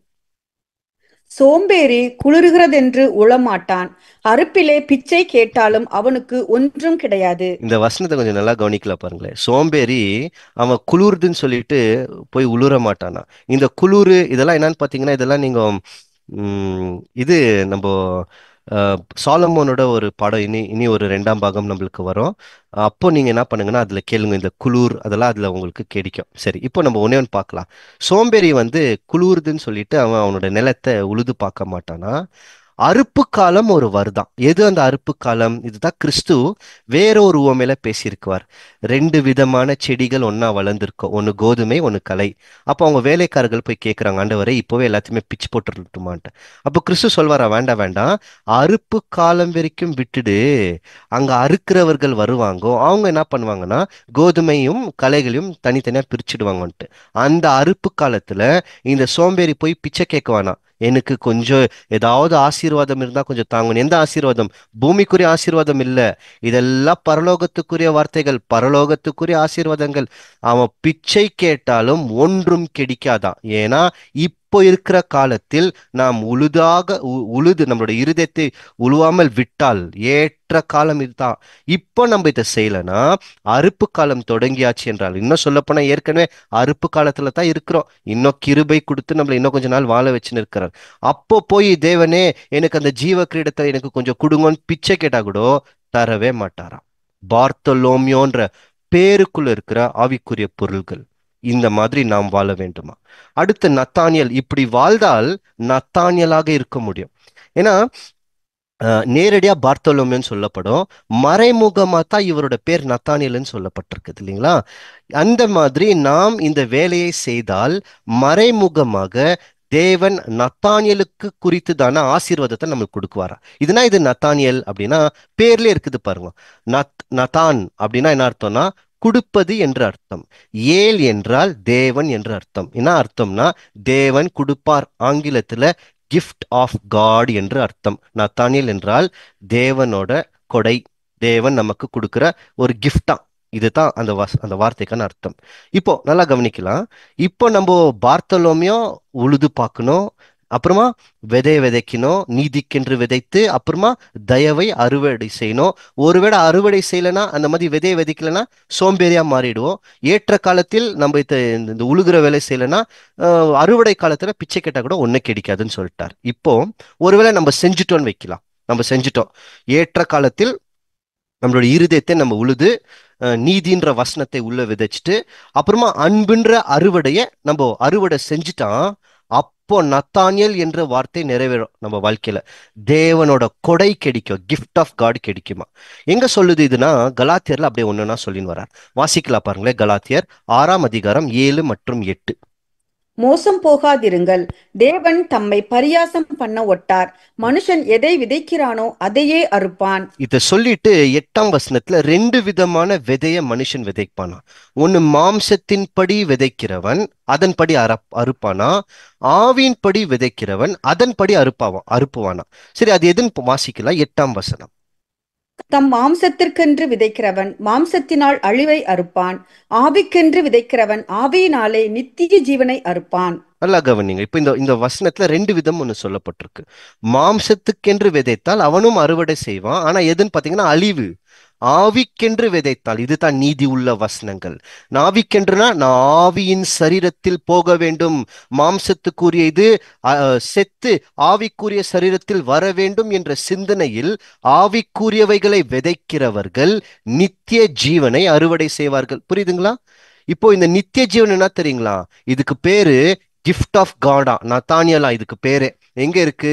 ரோமர் 6ஆம் அதிகாரம் 23ஆம் வசனம். தேவனுடைய கிருபாவரம் அப்படின்னு பேசப்படும். வாசிங்க சிஸ்டர். பாவத்தின் சம்பளம் மரணம், தேவனுடைய கிருபை வரமோ நம்முடைய கர்த்தராகிய இயேசு கிறிஸ்துவினால் உண்டான நித்திய ஜீவன். அப்ப நித்திய ஜீவன் என்னன்னு பாத்தீங்கன்னா கிருபாவரம். இது ஆங்கிலத்துல எப்படி வரும்னு பாத்தீங்கன்னா ஃப்ரீ கிஃப்ட். இதுதான் Nathaniel, gift of God. Gift of காட்னா நத்தானியல் என்ற அர்த்தம். இது இன்னைக்கு மறைமுகமா இருக்கு, யாருக்குமே தெரியல. என்ன தெரியலனா நித்திய ஜீவன் என்று ஒண்ணு கிடைக்கும்னு சொல்லி யாருக்கும் தெரியாது. இது மறைமுகமா தான் இருக்கு. எப்படி நத்தானியலோட பேரு மறைமுகமா இருக்குதோ பர்த்தலோமியோக்கு பின்னாடி, அந்த மாதிரி நமக்கு கிடைக்க போற கைமாறும் பின்னாடி இருக்கு. என்ன சொல்றாருன்னா, நீ முதல் பர்த்தலோமியோவாக இரு, பின்னாடி நத்தானியலாக மாறுவேன். அதாவது முதல் நீ உன்னோட இருதயத்தை உழுது நீதிக்கென்று விதை, அன்பை அறுவடை செய், அப்பொழுது உனக்கு நான் ஒரு கிருபையை கொடுக்குறேன். அதாவது உனக்கு நான் ஒரு கிருபை வரம் கொடுக்குறேன். அந்த வரத்துக்கு நான் பேருன்னு பார்த்தீங்கன்னா நித்திய ஜீவன். இந்த கிருபை தேவன் கொடுக்குற கிருபை வரம், இதுதான் free gift, gift of God. நாத்தானியல்ன்ற பேருக்கான அர்த்தமா. அப்போ இவரோட பேர்ல என்னன்னு பாத்தீங்கன்னா நமக்கு நிறைய பாடங்கள் உண்டு. அப்போ இவரோட வாழ்க்கைக்குள்ள போனா இன்னும் நிறைய இருக்கும் இல்லைங்களா? நிறைய இருக்கு. அந்த சில 3 வசனங்களுக்குள் நமக்கு 7 விதமான படிப்பினைகள் பர்த்தலோமியோ கிட்ட கண்டுபிடிக்கலாம். ஒவ்வொன்றா நம்ம பார்த்துட்டு முடிச்சிடலாம். இன்னும் ஒரு அரை மணி நேரம் ஆயிடும். அதனால பொறுமையுடன் நாம் பர்த்தலோமியோக முழுமையாக நம்ம பார்க்கலாம். முதல்ல என்னன்னு பார்த்தீங்கன்னா, நத்தானியல் இதெல்லாம் அவர் பேசின வார்த்தைகள், கிறிஸ்து அவருக்கு குறித்து சொன்ன வசனங்களை வைத்துக்கொண்டு நாம் பர்த்தலோமியோவை புரிந்து கொள்ளப்படுகிற ஒரு பகுதிகள். இப்போ நேரா என்ன கேட்கிறாருன்னா, பிலிப்பு கிட்ட போன உடனே நாசரேத்ல இருந்து ஏதாவது நல்லது வருமா அப்படின்னு கேட்டார். ஆனா இப்படி கேட்டு இருந்தாலும் பிலிப்பு கூப்பிடுறார், வா வந்து பார்.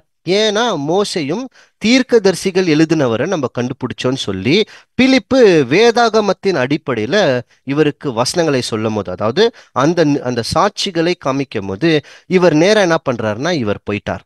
யாரு? நத்தானியல் கிறிஸ்துவை பார்க்க போறாரு, கண்டாரு, கண்டுபிடிச்சிட்டார். இப்போ நத்தானியல் போவதற்கு அந்த காரணம் என்னன்னு பாத்தீங்கன்னா, நத்தானியல் நல்லா படிச்சிருக்கிறார். ஆமாவா இல்லைங்களா?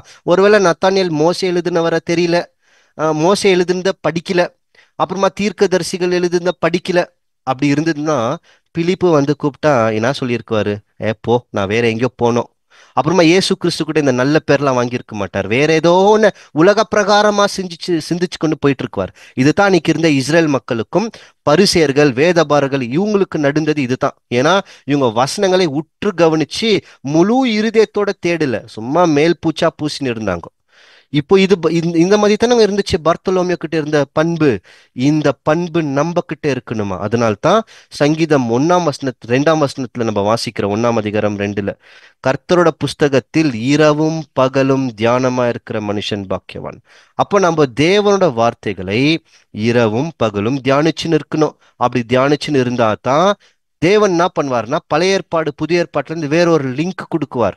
அப்போ என்ன ஆகும்னா, நம்ம உடனே கண்டுபிடிக்கலாம், ஓ இந்த வசனம் இந்த வசனத்தோட சேர்ற வசனம், இந்த வசனம் இதைத்தான் சொல்லுதுன்னு எப்படி தெரிஞ்சுக்கலாம்னா, வசனங்களோட நம் பயிற்சி பெற்றவர்களா இருக்கணும், பழுகிறவரா இருக்கணும், நல்லா பழுகணும் வசனத்தோட, அனுதினமும் வாசிக்கிறவர்களா இருந்தா தான் வசனம் நம்மளை வழி நடத்தும்.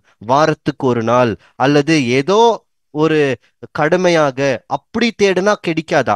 முழு இருதயத்தோட தேடணுமா? அப்பதான் கிடைக்குமா?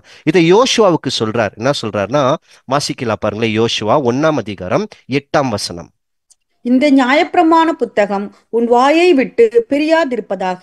இதில் எழுதியிருக்கிறவை படிகள் எல்லாம் நீ செய்ய கவனமாயிருக்கும்படி இரவும் பகலும் அதை தியானித்துக் கொண்டிருப்பாயாக. அப்பொழுது நீ உன் வழியை வாய்க்க பண்ணுவாய், அப்பொழுது புத்திமானாயும் நடந்து கொள்ளுவாய். இந்த வார்த்தையை கொஞ்சம், இந்த வசனத்தை நல்லா உற்று கவனிச்சா, அப்பொழுது நீ செய்வது வாய்க்க பண்ணும். இன்னைக்கு நான் செய்யறதெல்லாம் வாய்க்குதா பாருங்க. பாதி இருக்கோ பாதி ஆவாது. ஏன்னா வசனத்தின் பிரகாரம் நான் செய்ய மாட்டேன்னு இருக்கிறேனே, தேவனுடைய நீதி பிரகாரம் செய்ய மாட்டேன்னு இருக்கிறேன். எல்லாத்துலயுமே ஒரு சுயநலம், வாய்க்கவே மாட்டேன்னு இருக்கு. ஆனா யோசுவாக்கு சொன்னாரா, இது உன் வாயிலே இருக்கணும். நீ இரவும் பகலும் என்ன பண்ணு, இதை தியானிச்சுனே உன் மனசுல வெயி, மறந்துடாத. அதுதான் அதோட அர்த்தம். அப்போ நீ செய்யறதெல்லாம் வாய்க்கும். ஏன் ஏன் ஏன் சொல்லுங்க வாய்க்கும்? ஏன்னா நீ செய்யும் போது யோசிக்குவ, இது நான் செய்யறது தேவனுக்கு பிரியமா இருக்குமா, அல்லது நான் செய்யறது தேவனுக்கு மனசு கஷ்டமா இருக்குமா, நீ சிந்திக்குவ. அப்போ எனக்கு பிரியமா இருக்கிறது செய்யறதுனால என்னோட துணை உன் கூடவே இருக்கும். அதனால நீ செய்யறதெல்லாம் வாய்க்கும். ஆனா எனக்கு கஷ்டப்படுற மாதிரி நீ செய்யும் போது நான் ஒன்னும் பண்ண மாட்டேன், நான் அமைதியா தான் இருக்கும். எனக்கு விரோதமா நீ செய்வ. அப்போ நீ செய்யறது உன் மாம்சம், அது வாய்த்தா வாய்க்கும், இல்லைன்னா வாய்க்காமல் போகும். இது தாங்க இன்னைக்கு நிலைமை. நிறைய நேரத்துல ஏன் நாம் செய்வது வாய்க்கிறது இல்லைன்னா, நான் இன்னைக்கு இந்த காரியம் செய்யறது என்னுடைய அப்பாவுக்கு சந்தோஷப்படுவாரா, நான் செய்யற இந்த காரியத்தை குறித்து அவர் என்னை குறித்து என்ன சிந்திப்பார் என்ற மன சிந்தனை எனக்கிட்ட இருக்கணுமா. இது இல்லாத வரைக்கும் இதுதான் நிலைமை. எதுனா, நான் செய்யறது தேவனுக்கு பிரியமா இருக்குதா இல்லையான்னு தெரியாம நான் செஞ்சுனே இருந்தேனா, அவருக்கு விரோதமா செஞ்சுனே இருந்தேனா, வாய்க்காமல் தான் போவோம். அங்க நத்தானியேல் கிட்ட கவனிச்சு பார்க்கலாம். ஏன் அவர் கண்டுபிடிச்சாருன்னா, வசனங்களை நல்லா புரிஞ்சிருந்தார், மனசுலயே இருக்கு வசனம். அதனால சொன்ன உடனே லிங்க் பண்ணாரு. இன்னைக்கு அந்த மாதிரி வசனங்கள் எனக்குள்ள இருந்தா தான் நமக்கு யாருன்னா ஒண்ணு கேட்டாலும் அல்லது படிக்கும் போதும் உடனே தேவன் கொடுப்பார், லிங்க் பண்ணுவார். இல்லைன்னா வராதா. இது யார்கிட்ட பார்க்கலாம்னா, நம்ம இந்த அப்போஸ்தலனுக்கிட்ட பார்க்கலாம். அடுத்து உடனே இவரு ரெண்டாவது என்ன பண்றாருன்னு பாத்தீங்கன்னா, உடனே போறாரு, எந்த தாமதம் இல்ல. ரொம்ப மனத்தாழ்மையா பிலிப்பு சொன்னதை கேட்டு ரொம்ப ஓப்பனாக்குறாரு. அதாவது இவரோட தேடுதல் தாகம் பாத்தீங்கன்னா எந்த இடத்துலயோ இல்லைன்ட்டு நிராகரிக்கிறதே இல்லை, ரொம்ப திறந்த மனசோட இருக்கிறாரு. உடனே போறாரா, போயிட்டு அதுவும் இவர் போகும்போது பெருமையெல்லாம் போல, எனக்கு நிறைய தெரியும், நான் நிறைய படிச்சிருக்கிறேன் அப்படியெல்லாம் போலியா. அமைதியா மனத்தாழ்மையா திறந்த மனசோட போய் சத்தியத்தை தேடி பார்க்க போனாரா, ருசி பார்க்க போனாரா. இதுதான் நமக்கும் சொல்றாரு, கர்த்தரை ருசி பாருங்கள்னு சொல்லிட்டு. வாசிக்கலாம் 34ஆம் சங்கீதம் 8ஆம் வசனம். கர்த்தர் நல்லவர் என்பதை ருசித்துப் பாருங்கள், அவர் மேல் நம்பிக்கையாயிருக்கிற மனுஷன் பாக்கியவான். இதை ஒரு சகோதரன் சொல்வாரு, ஆங்கிலத்துல டேஸ்ட்ங்குது பாருங்க. அவர் சொல்வாரா, கர்த்தரை டேஸ்ட் பண்ணலன்னா நம்ம வேஸ்ட் தான். அதுதான் உண்மை. கர்த்தரை ருசித்து பார்க்கணுமா. இவர் நேரா போறாராம், ருசிச்சு பார்த்தாரா. அவர் சொன்ன ஒரே ஒரு வார்த்தை, இயேசு கிறிஸ்து பெரிய பெரிய அற்புதத்தை செய்தும் வேற அடையாளங்களை செய்தும் நத்தானியேலை நம்ப வைக்க வேண்டிய அவசியம் இல்லை. ஒரு வார்த்தை சொன்னாரா, உடனே பிடிச்சுக்கினாரா. அப்ப இவங்க ரெண்டு பேருக்குள்ள உள்ள மனசுல ஏதோ கனெக்ஷன் இருக்குது பாருங்க. எப்படி, ஏற்கனவே இவர் ருசிச்சு பார்த்திருக்கிறார். இப்போ இன்னைக்கு நான் ருசிச்சு பார்த்துன்னு இருக்கிறேனா, அல்லது நான் எதை ருசிச்சு பார்த்துன்னு இருக்கிறேன், கர்த்தரையா உலகத்தையா, நான் எதை தேடி போகிறேன் என்று நம்ம கொஞ்சம் சிந்திக்க வேண்டுமா. இதை நீதிமொழிகள்ல சொல்றாரு, அதையும் நம்ம வாசிக்கலாம். நீதிமொழிகள் 8ஆம் அதிகாரம் 17ஆம் வசனம். என்னை சிநேகிக்கிறவர்களை நான் சிநேகிக்கிறேன், அதிகாலையில் என்னை தேடுகிறவர்கள் என்னை கண்டடைவார்கள். இது கூட இந்த அதிகாலை குணசாலி ஸ்திரீயோட 2ஆம் பாகத்துல உங்களுக்கு தெரிய வரும். அதிகாலையில் என்னை தேடுகிறவர்கள் கண்டுபிடிக்குவாங்களாம். அப்ப நம்ம என்ன பண்ணோம்னு பாத்தீங்கன்னா, நம் தேவனை தேடுகிறவர்களா இருந்தா மட்டும் தான் கண்டுபிடிக்க முடியும். நிறைய நேரத்துல இந்த வசனம் நம்ம நிறைய படிச்சிருக்கோம். பிதா ஒருவனை இழுத்து கொள்ளாவிட்டால் அவன் என்னிடத்தில் வரமாட்டான், படிச்சிருக்கிற இல்லைங்களா. பிதா யாரை தெரியுங்களா இழுத்து கொள்வார், அவரை தேடுகிறவர்களை தான் இழுத்து கொள்வார், தேடாதவர்களை ஒன்னும் பண்ண மாட்டார். அதான் சொல்றாரு, அதிகாலையில் என்னை தேடுகிறவர்கள் என்னை கண்டுபிடிப்பார்கள், என்னை கண்டுபிடிப்பார்கள். அப்போ நாம் எப்படி நத்தானியேல் தேடினே இருந்தார், கண்டுபிடிச்சாரா கிறிஸ்துவ, அந்த மாதிரி நாமும் தேடுகிறவரா இருக்கணும். தேவனையும் தேடணும், கிறிஸ்துவையும் தேடணும். அழியாமை நித்திய ஜீவனை தேடுகிறவர்கள் அப்படின்னு வசனம் சொல்லப்படும். அவர்களுக்கு நான் நித்திய ஜீவனை தருவேன். கனம் மகிமை அழியாமையை தேடுகிறவர்களுக்கு நித்திய ஜீவனை தருவேன்னு வரான். இப்ப நாம கூட தேடணுமா. எது தேடணும், அழியாமை கனம் மகிமை. அப்படின்னா என்னன்னு பாத்தீங்கன்னா, ஐயோ எனக்கு அழியாமை கிடைக்குது, அழியாமை கிடைக்குது, அது இல்லையா. நான் தேவனோட வேலைகளை எதை செய்யலாம், எதை செய்யலாம் அப்படின்னு தேடுகிறவரா இருக்கணுமா. அவங்க என்ன பண்ணுவாங்களாம், கண்டுபிடிக்குவாங்களாம். முழு இருதயத்தோட தேடணுமா, அதுதான் ரொம்ப ரொம்ப முக்கியம். வாசிக்கலாம் எரேமியா 29ஆம் அதிகாரம் 13ஆம் வசனம். உங்கள் முழு இருதயத்தோடும் என்னை தேடினீர்களானால் என்னை தேடுகையில் கண்டுபிடிப்பீர்கள். அப்போ நம்ம தேவனை தேட வேண்டும் என்றால் முழு இருதயத்தோட தேடணும். இதுக்கு பேரு தான் தேவனை முழு இருதயத்தோட அன்பு கூர்வாயாகனா என்னன்னா, முழு இருதயத்தோட அவரை தேடுங்கள்னு அர்த்தமா. அப்படி தேடுகிறவர்கள் நிச்சயமா தேவனை கண்டுபிடிச்சிடுவாங்க. ஆனா நம்மளுக்கு ஒரு கேள்வி, இன்னைக்கு நம்ம தேவனை கண்டுபிடிச்சிட்டுமே அப்படின்னு இருக்கோம். தேவனை நம்ம கண்டுபிடிச்சோன்னு சொல்றதுக்கு பதிலாக தேவனை பத்தி கொஞ்சம் தெரிஞ்சிருக்கிறோம். எப்போ முழுமையாக தேவனை பத்தி தெரிஞ்சுக்குவோம்னா, தேவன் முன்னாடி போய் நிக்கணும். அவரோட சபை எப்படி இருக்குன்னா, கரை தெரை முதலானவைகள் எதுவுமே இருக்கணும், எதுவுமே இருக்கக்கூடாது. அப்படி போய் நிற்கும் போது தான் தேவனை நாம் முழுமையாக தெரிந்து கொள்ள முடியும். அது எப்படின்னு பாத்தீங்கன்னா, முழு மனசோட இங்க தேடினே இருக்கணுமா. அந்த முழு மனசு தான் யார்கிட்ட இருந்துச்சுன்னு பாத்தீங்கன்னா, நத்தானியேல்கிட்ட இருக்கு. அடுத்து இவர் கிறிஸ்து கிட்ட போய் நின்ன உடனே கிறிஸ்து இவரை குறித்து சாட்சி கொடுக்கிறார். எல்லாருமே கிறிஸ்து குறித்து தான் அடிக்கடி சாட்சி கொடுக்குறாங்க. கிறிஸ்து கொடுக்கிறார் இவரை குறிச்சு, இதோ கபடற்ற உத்தம இஸ்ரேலன் என்று சொன்னாராம். இவரை குறிச்சு பேசினாராம். அப்போ இந்த நத்தானியலோட இருதயம் எப்படி இருக்குதுன்னா, கபடற்ற இருதயம். இவரோட மனசுல எந்த விதமான வஞ்சனையும் இல்லை, எந்த விதமான மாயுமாலமும் இல்லை. இயேசு கிறிஸ்துவை முழு மனசோட தேடி இருந்துக்கிறார். முழு மனசோட தேடி இருந்துக்கிறார். வேற எதுவுமே இல்லை. அதனால தான் நம்ம நிறைய நேரத்து அப்ப இயேசு கிறிஸ்து நத்தானியலை என்ன பார்த்திருக்குவாரு? அவரோட வெளி தோற்றத்தை இல்லை, அவரோட இருதயத்தை தானே பார்த்தாருங்க, அவரோட மனசை தான். அதுதான் 1 சாமுவேல் 16:7 நம்ம வாசிச்சிருக்கோம். தேவன் இருதயத்தை பார்க்கிறார். மனுஷனோ மேல் தோற்றத்தை பார்க்கறாங்க, ஆனா தேவன் இருதயத்தை பார்க்கிறார். இன்னைக்கு என்னோட இருதயத்தின் நினைவுகளை என்னால மறைக்கவே முடியாது. நான் உங்க முன்னாடி ரொம்ப விசுவாசமாக, ரொம்ப பரிசுத்தமாக நிறைய வசனங்களை சொல்லி விதவிதமா பாடங்களை எடுக்கலாம். ஆனா என் மனசுல என்ன இருக்குன்னு சொல்லி நான் தேவனோட கண் பார்வையிலிருந்து மறிக்கவே முடியாது. அவருக்கு நல்லா தெளிவா தெரிஞ்சிடும். இன்னைக்கு பர்த்தலோமியோ எடுத்த பேர் இருக்குது பாருங்க, கபடற்ற உத்தம இஸ்ரேலன். அந்த பேர் நாம் வாங்க வேண்டும் என்றால் நாம் இருதயத்திலிருந்து சுத்தமா இருந்தா தான் அந்த பேர் கிடைக்கும், இல்லைன்னா கிடைக்காதான். இததான் எரேமியால சொல்றாரு. வாசிக்கலாம், எரேமியா 17:10. கர்த்தராகிய நானே ஒவ்வொருவருக்கும் அவனவன் வழிகளுக்கும் செய்கைகளின் பலன்களுக்கும் தக்கதை கொடுக்கும்படிக்கு இருதயத்தை ஆராய்கிறவரும் உள்ளந்திரியங்களை சோதிக்கிறவருமாயிருக்கிறேன். இப்ப தேவன் என்ன பண்றாருன்னு பாத்தீங்கன்னா, உள்ளத்தே ஆராதிக்கிறார், ஆராய்ந்து பாக்குறாரா. எல்லாமே தெரியும், அவருக்கு வெட்ட வெளிச்சமா இருக்கு. நான் எத்தையுமே மறிக்க முடியாது. நான் மனுஷனோட கண் பார்வைக்கு மறிச்சிடலாம், அவரோட கண் பார்வைக்கு மறிக்கவே முடியாது. அப்ப இயேசு கிறிஸ்து கூட அதே மாதிரி தான் நத்தானியலை பாக்குறாரு. அப்ப அவரோட கண்ணுக்கு என்ன தெரியுதுன்னா, நத்தானியலோட மனசு சுத்தமா இருக்கு, கபடற்ற உத்தமனா இருக்கிறாரா. இன்னைக்கு கிறிஸ்து ஒருவேளை என்ன நான் இப்ப போய் கிறிஸ்துவ சந்திக்கிறேன்னு வச்சுக்கலாங்க, இயேசு கிறிஸ்து என்னை பார்த்தா இப்படி சொல்றதுக்கு வாய்ப்பு உண்டா? தெரியாது. இந்த கேள்விக்கு நான் தான் பதில் சொல்லணும். இன்னைக்கு இயேசு கிறிஸ்து உடனே என் பக்கத்துல வந்து நின்னா என்ன பார்த்து சொல்வாரா, இதோ கபடற்ற உத்தம மனிதன்? தெரியாது. நான் அந்த அளவுக்கு நான் என்னோட வாழ்க்கையை நான் சரிப்படுத்தி நடந்து நிற்கிறேனா? சத்தியம் போயிருக்கு. நத்தனில பார்த்தா கிறிஸ்துவ இன்னும் தெரியவே தெரியாதுங்க. கிறிஸ்து உவமைய பேசினார், நிறைய சொன்னார், அதெல்லாம் ஒண்ணுமே இவர் கேட்கல. கேட்கறதுக்கு முன்னாடியே இப்படி இருந்தார்னா கேட்ட பின்பு எப்படி இருந்திருக்கணும்? சரி, கேட்ட பின்பு அவர் எப்படி இருக்கிறாரோ, பரிசுத்தாவி கிடைச்ச பின்பு எப்படி இருந்திருக்கணும்? ரொம்ப எக்ஸ்ட்ரீமா இருந்திருக்கணும். இன்னைக்கு நாமெல்லாம் பரிசுத்தாவை பெற்றுக்கொண்டவர்கள் எப்படி இருக்கணும்? இதெல்லாம் தான் இருக்கான். அதனால தான் நீதிமொழிகளை நமக்கு நீதிமொழிகள் சங்கீதத்துல சொல்லப்படும். வாசிக்கலாம், 51 அதிகாரம் 10 வசனம். தேவனே, சுத்த இருதயத்தை என்னில் சிருஷ்டியும், நிலைவரமான ஆவியை என் உள்ளத்திலே புதுப்பியும். எப்போ ஒரு ஆவியை நமக்கு ஏற்கனவே கொடுத்துட்டாரு, புதுப்பிக்கப்பட்டுட்டோம். ஆனா என்னன்னு பாத்தீங்கன்னா, இந்த சுத்தமான இருதயம் தான் இன்னும் வராம போயின்னு இருக்கா. சுத்தமுள்ள இருதயத்துக்குள்ள இருக்கிறவங்க தான் தேவனை தரிசிக்கவே முடியும். இந்த இருதயம் வந்தா தேவனை பார்த்துடலாமா? இதை எப்படி கண்டுபிடிக்கலாம், எப்படி நம்ம புரிஞ்சுக்கலாம் அப்படின்னா பாருங்க, நத்தானியல் முழு மனசோட எதை தேடினார்?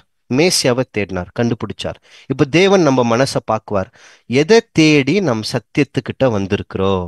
அப்படி ஒருவேளை நான் கற்றுக்கொண்டு நான் நிறைய இடத்துல போய் சொல்றது நல்லது தான், ஆனா அதை நான் தவறா பயன்படுத்துறேனா? அல்லது இன்னைக்கு நிறைய பாருங்க, நிறைய கிறிஸ்து கிட்ட வர ஜனங்கள் எல்லாருமே அவர்களோட மாம்சரீகமான தேவைக்கு மட்டும் தான் வராங்க.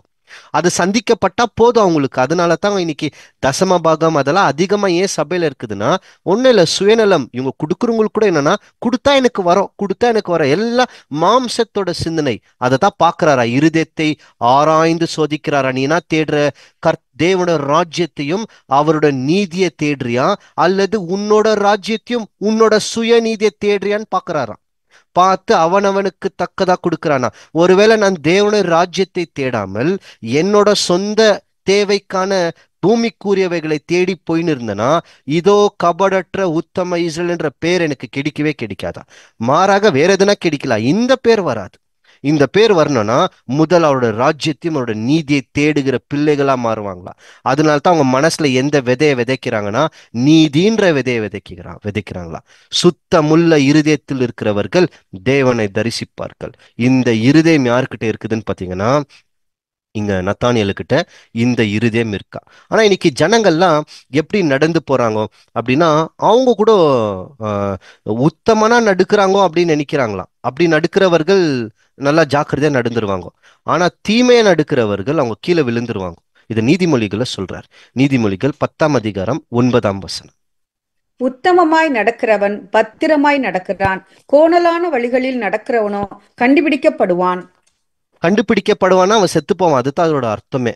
அது ஆங்கிலத்துல ஸ்லிப் அண்ட் ஃபால்னு வரும். அவன் வழுக்கி கீழே விழுந்துருவான். எதுலன்னு பாத்தீங்கன்னா, பாவத்துல ஏற்கனவே வலிக்கிட்டான், விழுந்துருவான், மரணத்துல விழுந்துருவான். ஆனா உத்தமனா நடுக்குறவங்க அவங்க ரொம்ப அவங்க பாதுகாப்பா நடுக்குவாங்களா. ஏன்னா அவங்களுக்கு யாரோட பாதுகாப்பு இருக்குன்னு பாத்தீங்கன்னா, தேவனோட பாதுகாப்பு இருக்கு. இதுதான் அங்க சொன்னார், உத்தம இருதயம், உத்தம கபடற்ற இருதயம். அப்ப நமக்கு இன்னைக்கு அந்த பேர் வர வேண்டும் என்றால், நாம் நடுக்க வேண்டிய வழி உத்தமனான வழி. அந்த வழிக்கு பேர் என்னன்னு பாத்தீங்கன்னா, இடுக்கமான வாசல். அதுதான் 119 சங்கீதம் 9 வசனத்துல சொல்லும் போது, வாலிபன் தன் வழியை எதனால் சுத்தமாக்குவான், உமது வசனத்தினாலே அல்ல வேற எதுலான்னு கேட்குவார்.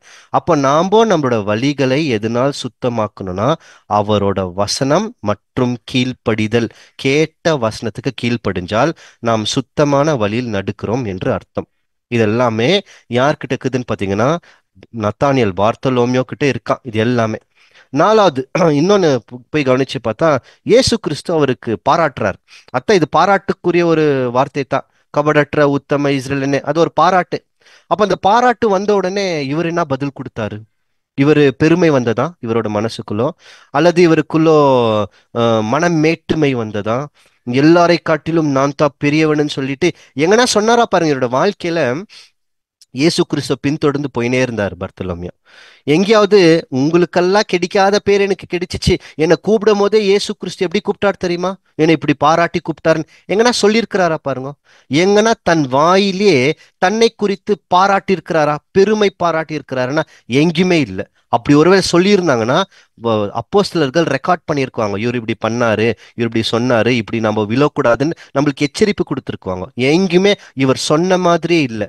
அதனால இந்த மாதிரி நல்லா கவனிங்க, எப்படி இயேசு கிறிஸ்து நத்தானியலை பாராட்டினாரோ அந்த மாதிரி அநேக நேரத்தில் நம்மளுடைய வாழ்க்கையில நம்மள குறிச்சு கூட சிலர் பாராட்டுவார்கள், பாராட்டு வரோம். அப்ப வரும்போது என்ன பண்றது? வசனத்தை வாசிக்கலாம் பாருங்களேன். நீதிமொழிகள் 27:2. உன் வாய் அல்ல, புறத்தியானே உன்னை புகழட்டும், உன் உதடு அல்ல, அந்நியனே உன்னை புகழட்டும். இப்போ ரெண்டு விஷயங்கள் சொல்றார். ஒண்ணு நாம நம்மள பாராட்டக்கூடாதான், நாம நம்மள புகழக்கூடாதான். அப்ப மற்றவர்கள் அவங்க உங்களை புகழுவாங்க, அவங்கள உங்களை பாராட்டுவாங்க. சரி, இப்படி பாராட்டும் போது நாம என்ன பண்றது அப்படின்னா, ஒண்ணு இல்லைங்க.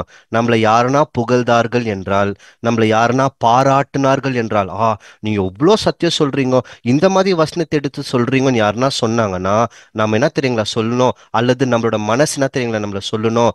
லூக்கா 17:10 சொல்றார். என்ன சொல்லணுமா? வாசிங்க. அப்படியே நீங்களும் உங்களுக்கு கட்டளையிடப்பட்ட யாவற்றையும் செய்த பின்பு, நாங்கள் அப்பிரயோஜனமான ஊழியக்காரர், செய்ய வேண்டிய கடமையை மாத்திரம் செய்தோம் என்று சொல்லுங்கள் என்றார். இதுதான் மனத்தாழ்மையா? யாருன்னா பாராட்டுனா நம்ம என்ன சொல்லணும்னா, நம்ம அப்பிரயோஜனமான ஊழியக்காரர்கள். அதுதான் உண்மை. நம்ம என்ன செஞ்சோம்? ஒன்றும் செய்யல. கொடுக்கப்பட்ட வேலையை மட்டும் தான் செஞ்சுன்னு இருக்கிறோம். அதுவும் என்ன மாதிரி வேலைக்காரர்கள்லாம்? அப்பிரோஜனமான வேலைக்காரர்கள். என்னைக்குமே இதுதாங்க நத்தானியலுக்கிட்ட நம்ம பார்க்கலாம். கிறிஸ்து பாராட்டினா அவரோட மனசு என்ன இருந்திருக்கோம்? பாராட்டெல்லாம் விடுங்க ஆண்டவரே, என்னை எப்படி உங்களுக்கு தெரியும், என்னை பத்தி இப்படி சொல்றீங்களே, என்ன எப்படி உங்களுக்கு தெரியும்? இதுதான் அவரோட மனசு தேடி போச்சே தவிர, அந்த பாராட்டை மனசுல வச்சுக்கின்னு போயிட்டு எனக்கு இப்படி கிடைச்சிச்சு, என்னை குறிச்சு இப்படி பேசுறாங்க, என்னை குறிச்சு அப்படி பேசுறாங்கன்னு அவர் சிந்திக்கவே இல்லை. அந்த மாதிரி நமக்கும் எந்த நேரத்திலையும் சிந்தனை வந்துடக்கூடாது. இதுதான் சத்தியத்தை அறிந்து கொண்ட சகோதர சகோதரிகளுக்கு வர மிகப்பெரிய ஆபத்தே.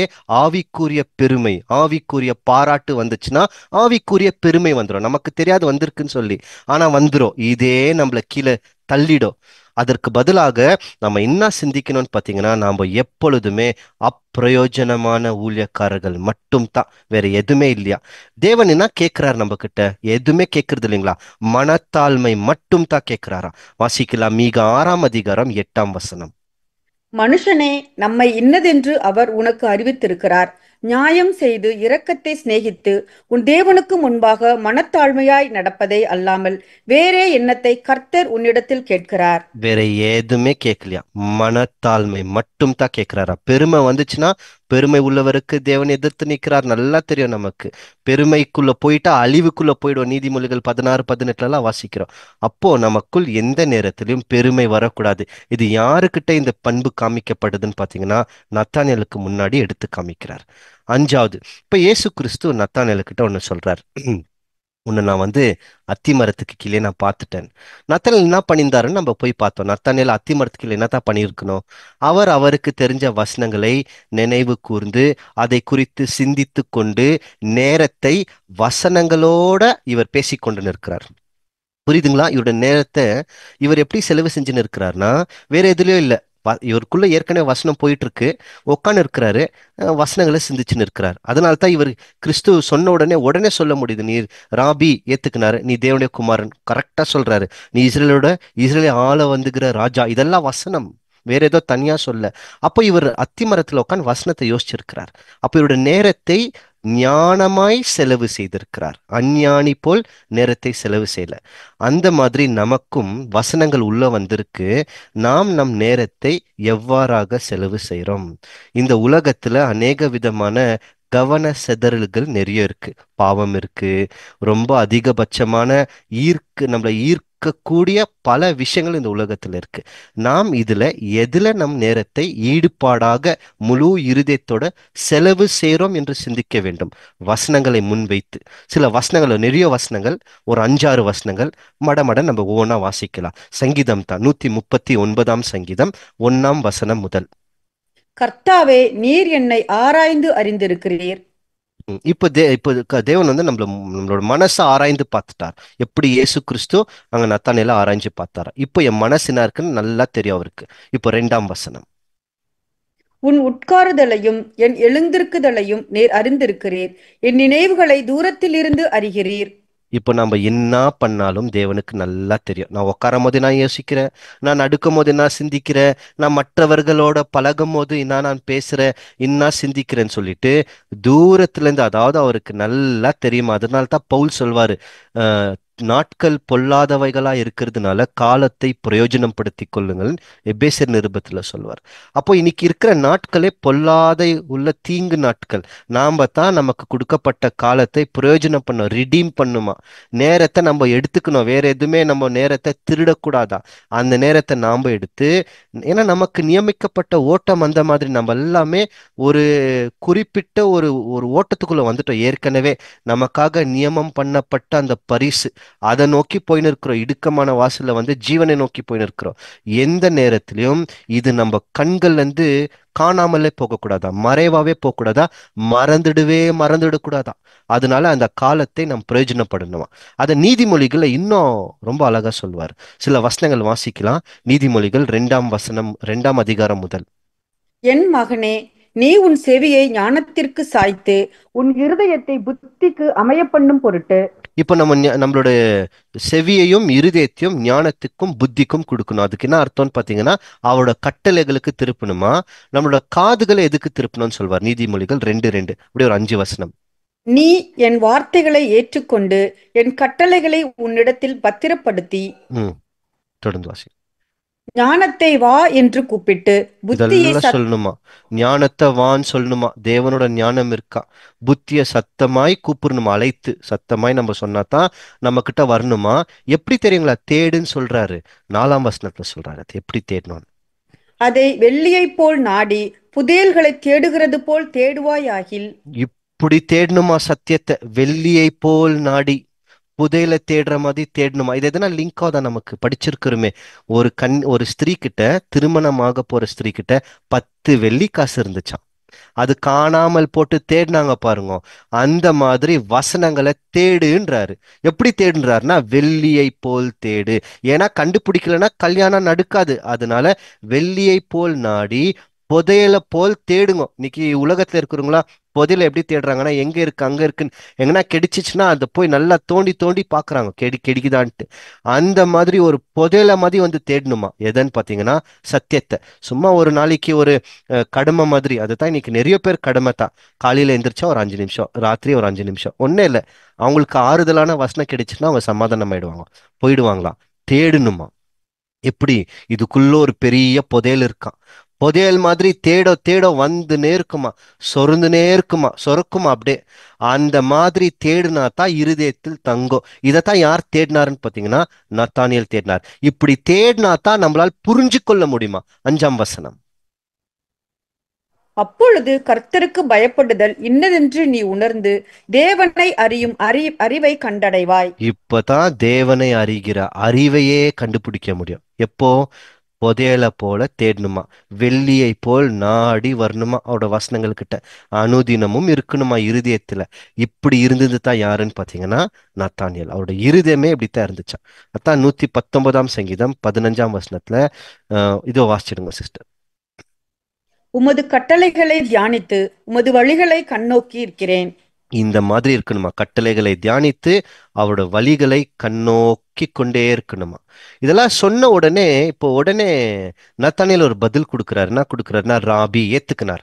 கிறிஸ்து உடனே ராபி ஏத்துக்கினார். நீர் தேவனின் குமாரன் ஏத்துக்கினார். நீ இஸ்ரேலின் ராஜா ஏத்துக்கினார். கரெக்டா? இப்ப நம்மளோட நிலைமை கூட அதே மாதிரி தாங்க. இயேசு கிறிஸ்து தான் நமக்கு ராபி. மத்தேயு 23:8. இந்த பூமியில் ஒருவனையும் ராபி, போதகர், பாஸ்டர் என்று அழைக்காதீர்கள் தெளிவா சொல்லியாச்சு. நமக்கு யாருமே போதகர் அல்ல, கிறிஸ்து மட்டும் தான் போதகர். அன்னைக்கு அவர் ஏத்துக்கின மாதிரி நம்ம ஏத்துக்கணுமா. அடுத்து நீர் தேவனின் குமாரன், இன்னைக்கு ஏத்துன்னு இருக்கிற பாருங்க. அதனால தான் அப்போஸ்தலனாகிய பவுல் முதல் பிரசங்கமே என்னன்னு பாத்தீங்கன்னா கிறிஸ்து தேவனின் குமாரன் என்று பிரசங்கிக்க தொடங்கினார். இதுதான் இவங்களோட பிரசங்கமா. உடனே ஏத்துக்கினாரா, நீ தேவனின் குமாரன், அறிக்கையிட்டாரா. இப்ப நாம கூட நம்மளோட வாழ்க்கையில் இதுதான் சொல்லி இருக்கிறோம். நீர் தேவனின் குமாரன், இவர்தான் ராஜா. இயேசு கிறிஸ்துவின் 2ஆம் வருகை கேட்டவர்களுக்கு நல்லா தெரியும். கிறிஸ்துவோட 2ஆம் வருகையில வருதே ராஜாவா தான் வரார். ராஜாவாக வந்து அரசாட்சி பண்ணி நிற்கிறார். இதுவும் நம்மளுக்கு நல்லா தெரியும். இத உடனே ஏத்துக்கினாரா நத்தானியேல். 7வது சொன்ன உடனே இயேசு கிறிஸ்து இன்னொரு பதில் கொடுக்கிறார். சரி, நீ இவ்வளவு சொல்றேன் நத்தானியேல், இன்னொன்னு நீ தேடு, உன்னோட தேடுதலுக்கு நான் இன்னொரு பதில் கொடுக்கிறேன். இன்னொரு பதில் கொடுக்கிறாராம். அது நான் பதிலுன்னு பாத்தீங்கன்னா, நீ இது முதல் தேவ தேவ தூதர்கள் ஏறுகிறதும் இறங்குகிறதும் காண்பாய் அப்படின்னு சொன்னார் இல்லைங்களா. அதாவது நத்தானியேல் எதை குறித்து யோசிச்சிருக்கிறார்னா, இந்த பரலோகத்துக்கு போறதுக்கான வழி இந்த ஏணின்னு சொல்லப்பட்டிருக்கே, இது எப்போ வரும், இது எப்படி வரும், எப்படி போக முடியும்னு யோசிச்சிருக்கிறாரு. இப்ப பரலோகத்துக்கு போற வழியை கிறிஸ்து சொல்றாரு, ஏன் மூலியமா போலான்றாரு. அப்ப நாமோ நம்மளோட மனசுல எதை யோசிக்கணும்னு பாத்தீங்கன்னா, கீழானவைகள் அல்ல, மேலானவைகளே தேடி நாடி ஓடுகிறவர்களா இருக்கணுமா. இதைத்தான் யோசிச்சுனே இருக்கணுமா. கொலோசியர் 3:1. நீங்கள் கிறிஸ்துவுடன் கூட எழுந்ததுண்டானால் கிறிஸ்து தேவனுடைய வலது பாரசத்தில் வீற்றிருக்கும் இடத்திலுள்ள மேலானவைகளை தேடுங்கள். இதைத்தான் தேடணுமா. அதைத்தான் அன்னைக்கு அவரோ பார்த்திருக்கிறார், மேலானவைகளை பார்த்தார். 2ஆம் வசனம். பூமியில் உள்ளவைகளை அல்ல மேலானவைகளையே நாடுங்கள். அப்போ நாம பூமியில் உள்ளவைகள் அல்ல, மேலானவைகளே நாடி போனோம். பிலிப்பியர்ல கூட சொல்வார், நம்மளோட குடியிருப்பு எங்கன்னு பாத்தீங்கன்னா பரலோகம் தான் நம்மளுடைய குடியிருப்பு. 2 கொரிந்தியர் 4:17 சொல்லும் போது நமக்கு காணப்படாதவைகள் அதை நோக்கி போய் நிற்கிறோமா. இன்னும் நம்மளுக்கு கண்ணுக்கு தெரியவே இல்லையா, அதை நோக்கி போய் நிற்கிறோமா. கண்கள் எல்லாம், பவுலோட கண்ணெல்லாம் இது மேல தான் இருந்துச்சான், காணப்படாதவைகள் மேல இருந்துச்சான். அதை நோக்கி கொண்டே ஓடின்னு இருந்தாராம். நம்ம கூட அதே மாதிரி தான். மேலானவைகள் யாரை போல் நத்தானியேல் மேலானவைகளை பார்த்தார். அதனால இயேசு கிறிஸ்து பதில் கொடுக்கிறார் எப்படி போக முடியும். நாம கூட அந்த மேலானவைகளை பார்த்தால் நமக்கும் விடை கிடைக்கும். இதெல்லாம் எங்க இருக்குன்னு பாத்தீங்கன்னா பார்த்தோலோமியோ கிட்ட இருக்கு. ஒரு சின்ன அப்போஸ்தலன் தான், ஆனா நம்மளுடைய வாழ்க்கைக்கு ஒரு நீண்ட பெரிய பாடத்தை தேவன் இவருக்குள் வாழ்க்கைக்குள்ளே வச்சிருக்கிறார், சில வசனங்கள்ல குறிச்சு. இப்போ ஆயிடுச்சு, இவரை குறிச்சு பார்த்தாச்சு. கடைசியாக இவரோட சரித்திரம் இருக்கானா நம்மளுக்கு டைம் பத்துல, ஏற்கனவே 1.5 மணி நேரம் கிட்ட ஆகுது. அதனால நம்ம எங்க போலான்னு பாத்தீங்கன்னா ஒரு முக்கியமான பகுதி கொண்டு போயிடலாம். இவர் எங்கெங்க போனாரு, எங்கெங்க வந்தார், அதெல்லாம் தனியா இருக்கு, அதெல்லாம் விட்டுடலாம். இவரோட மரணத்தை குறித்து கொஞ்சம் பார்க்கலாம் பாருங்களேன். இவரோட மரணம் எப்படித்தான் நடந்திருக்குன்னு சொல்லி எல்லாராலும் இன்னைக்கு சொல்லப்படுதுன்னா, இவரை உயிரோட தோல் உரிச்சிருக்கிறாங்க. இப்படித்தான் இவர் செத்திருக்கிறார். உயிரோட தோல் உரிச்சு அவரை தலை வெட்டி சாகடிச்சிருக்கிறாங்க. அவர் உயிரோட இருக்கும் போதே துடிக்க துடிக்க தோல் உரிச்சா அப்படி இருக்கும், ரொம்ப வலி. உள் தலையில இருந்து கால் வரைக்கும் அப்படியே பிச்சு எடுத்திருக்கிறாங்க, சதையோட பிச்சு எடுத்திருக்கிறாங்க. அதெல்லாம் சகிச்சுக்குன்னு கிறிஸ்துவுக்கு கடைசி வரைக்கும் உண்மை உள்ளவரா நின்னாராம். அதைத்தான் இவங்க எல்லாருமே அன்னைக்கு அந்த ராவபோஜனத்தில் வாக்குறுதியா கொடுத்தார்கள். நான் குடிக்கும் இந்த பாத்திரத்தில் உங்களால் பானம் பண்ண முடியுமான்னு கேட்டார் கிறிஸ்து. இவங்க எல்லாருமே சொன்னாங்க பானம் பண்ண முடியும்னு, எடுத்து அப்படியே குடிச்சாங்க. அதாவது கடைசி வரைக்கும் கிறிஸ்து நிமித்தமாக வருகிற மகிமை மட்டுமல்ல, அவர் நிமித்தமாக வருகிற பாடுகளை படுவதற்கும் சந்தோஷம் பட்டிருக்கிறோம்னு சொல்லி ஒவ்வொரு அப்போஸ்தலும் தன் வாழ்க்கையே, உண்மை சொல்ல போனா பவுலோட பாஷையில, அவரோட சரீரங்களை சுட்டெரிக்க கொடுத்துட்டாங்களா. நீ என்னன்னா பண்ணிக்கோ, நான் இப்படித்தான் இருக்குவேன்னு சொல்லி அவங்க செய்து கொடுத்த வாக்குறுதிக்கு உண்மை உள்ளவர்களா இருந்தாங்களா. அதனால்தான் வெளிப்படுத்தின விசேஷத்தில் கிறிஸ்துவோட நிக்கிறவர்கள் அழைக்கப்பட்டும் தெரிந்து கொள்ளப்பட்டும் உண்மை உள்ளவர்கள். இப்ப நமக்கு எப்படி? நாம கூட இதே மாதிரி தான் இருக்கணும். அதனால்தான் எபிரேயர்ல நமக்கு ஒரு வசனம் இருக்கு, வாசிச்சுட்டு முடிச்சிடலாம். எபிரேயர் 10 22. துர்மனசாட்சி நீங்க தெளிக்கப்பட்ட இருதயமுள்ளவர்களாயும் சுத்த ஜலத்தால் கழுவப்பட்ட சரீரமுள்ளவர்களாயும் உண்மையுள்ள இருதயத்தோடும் விசுவாசத்தின் பூரண நிச்சயத்தோடும் சேரக் கடவோம். நம்மளோட இருதயம் உண்மை உள்ள இருதயமா இருக்கணுமா, தெளிக்கப்பட்ட இருதயம் அப்படின்னு. அதாவது சின்சியர் ஹார்ட்டா, நம்ம முழு இருதயத்தோட முழுசா ரொம்ப சின்சியரா தேடி போகணுமா. சும்மா பாதி இங்க பாதி அங்கெல்லாம் இல்லையா, அவபக்தியெல்லாம் இல்லையா, சின்சியரா போகணுமா. இதுதான் நம்மளோட ஓட்டம், இதுதான், இதற்காகவே நாங்கள் அழைக்கப்பட்டிருக்கிறோம். கிறிஸ்து நமக்காக ஒரு மாதிரி பின் வைத்து போனார்ன்ற முழு மனசோட, அப்புறமா தண்ணினால நம்மளை சுத்திகரிச்சிருக்கிறாரு. அதுதான் வசனங்கள். அந்த வசனத்தினால நம்ம சுத்திகரிச்சிட்டாரா. இப்போ முழு இருதயத்தோட போனா கிறிஸ்து நம்மளை பார்த்துனா தெரியுங்களா சொல்வாரு, இதோ கபடற்ற உத்தம குமாரன், இதோ கபடற்ற உத்தம குமாரத்தி என்று சொல்வார். அந்த பெயரை நாம் வாங்கி கிறிஸ்துவிடத்துக்கும் தேவனத்துக்கும் சென்று சேர அப்போஸ்தலர்கள் மூலியமாக கற்றுக்கொண்ட இந்த பாடத்தை நாம் மறந்து விடாமல் நம்முடைய வாழ்க்கையில் பிரயோஜனப்படுத்தி கொண்டு அனுதினமும் இதை பிரதிபலிச்சு அவரிடத்தில் சென்று சேர அவர் தாமே நம் அனைவரையும் ஆசீர்வதிப்பாராக. நன்றி, வணக்கம்.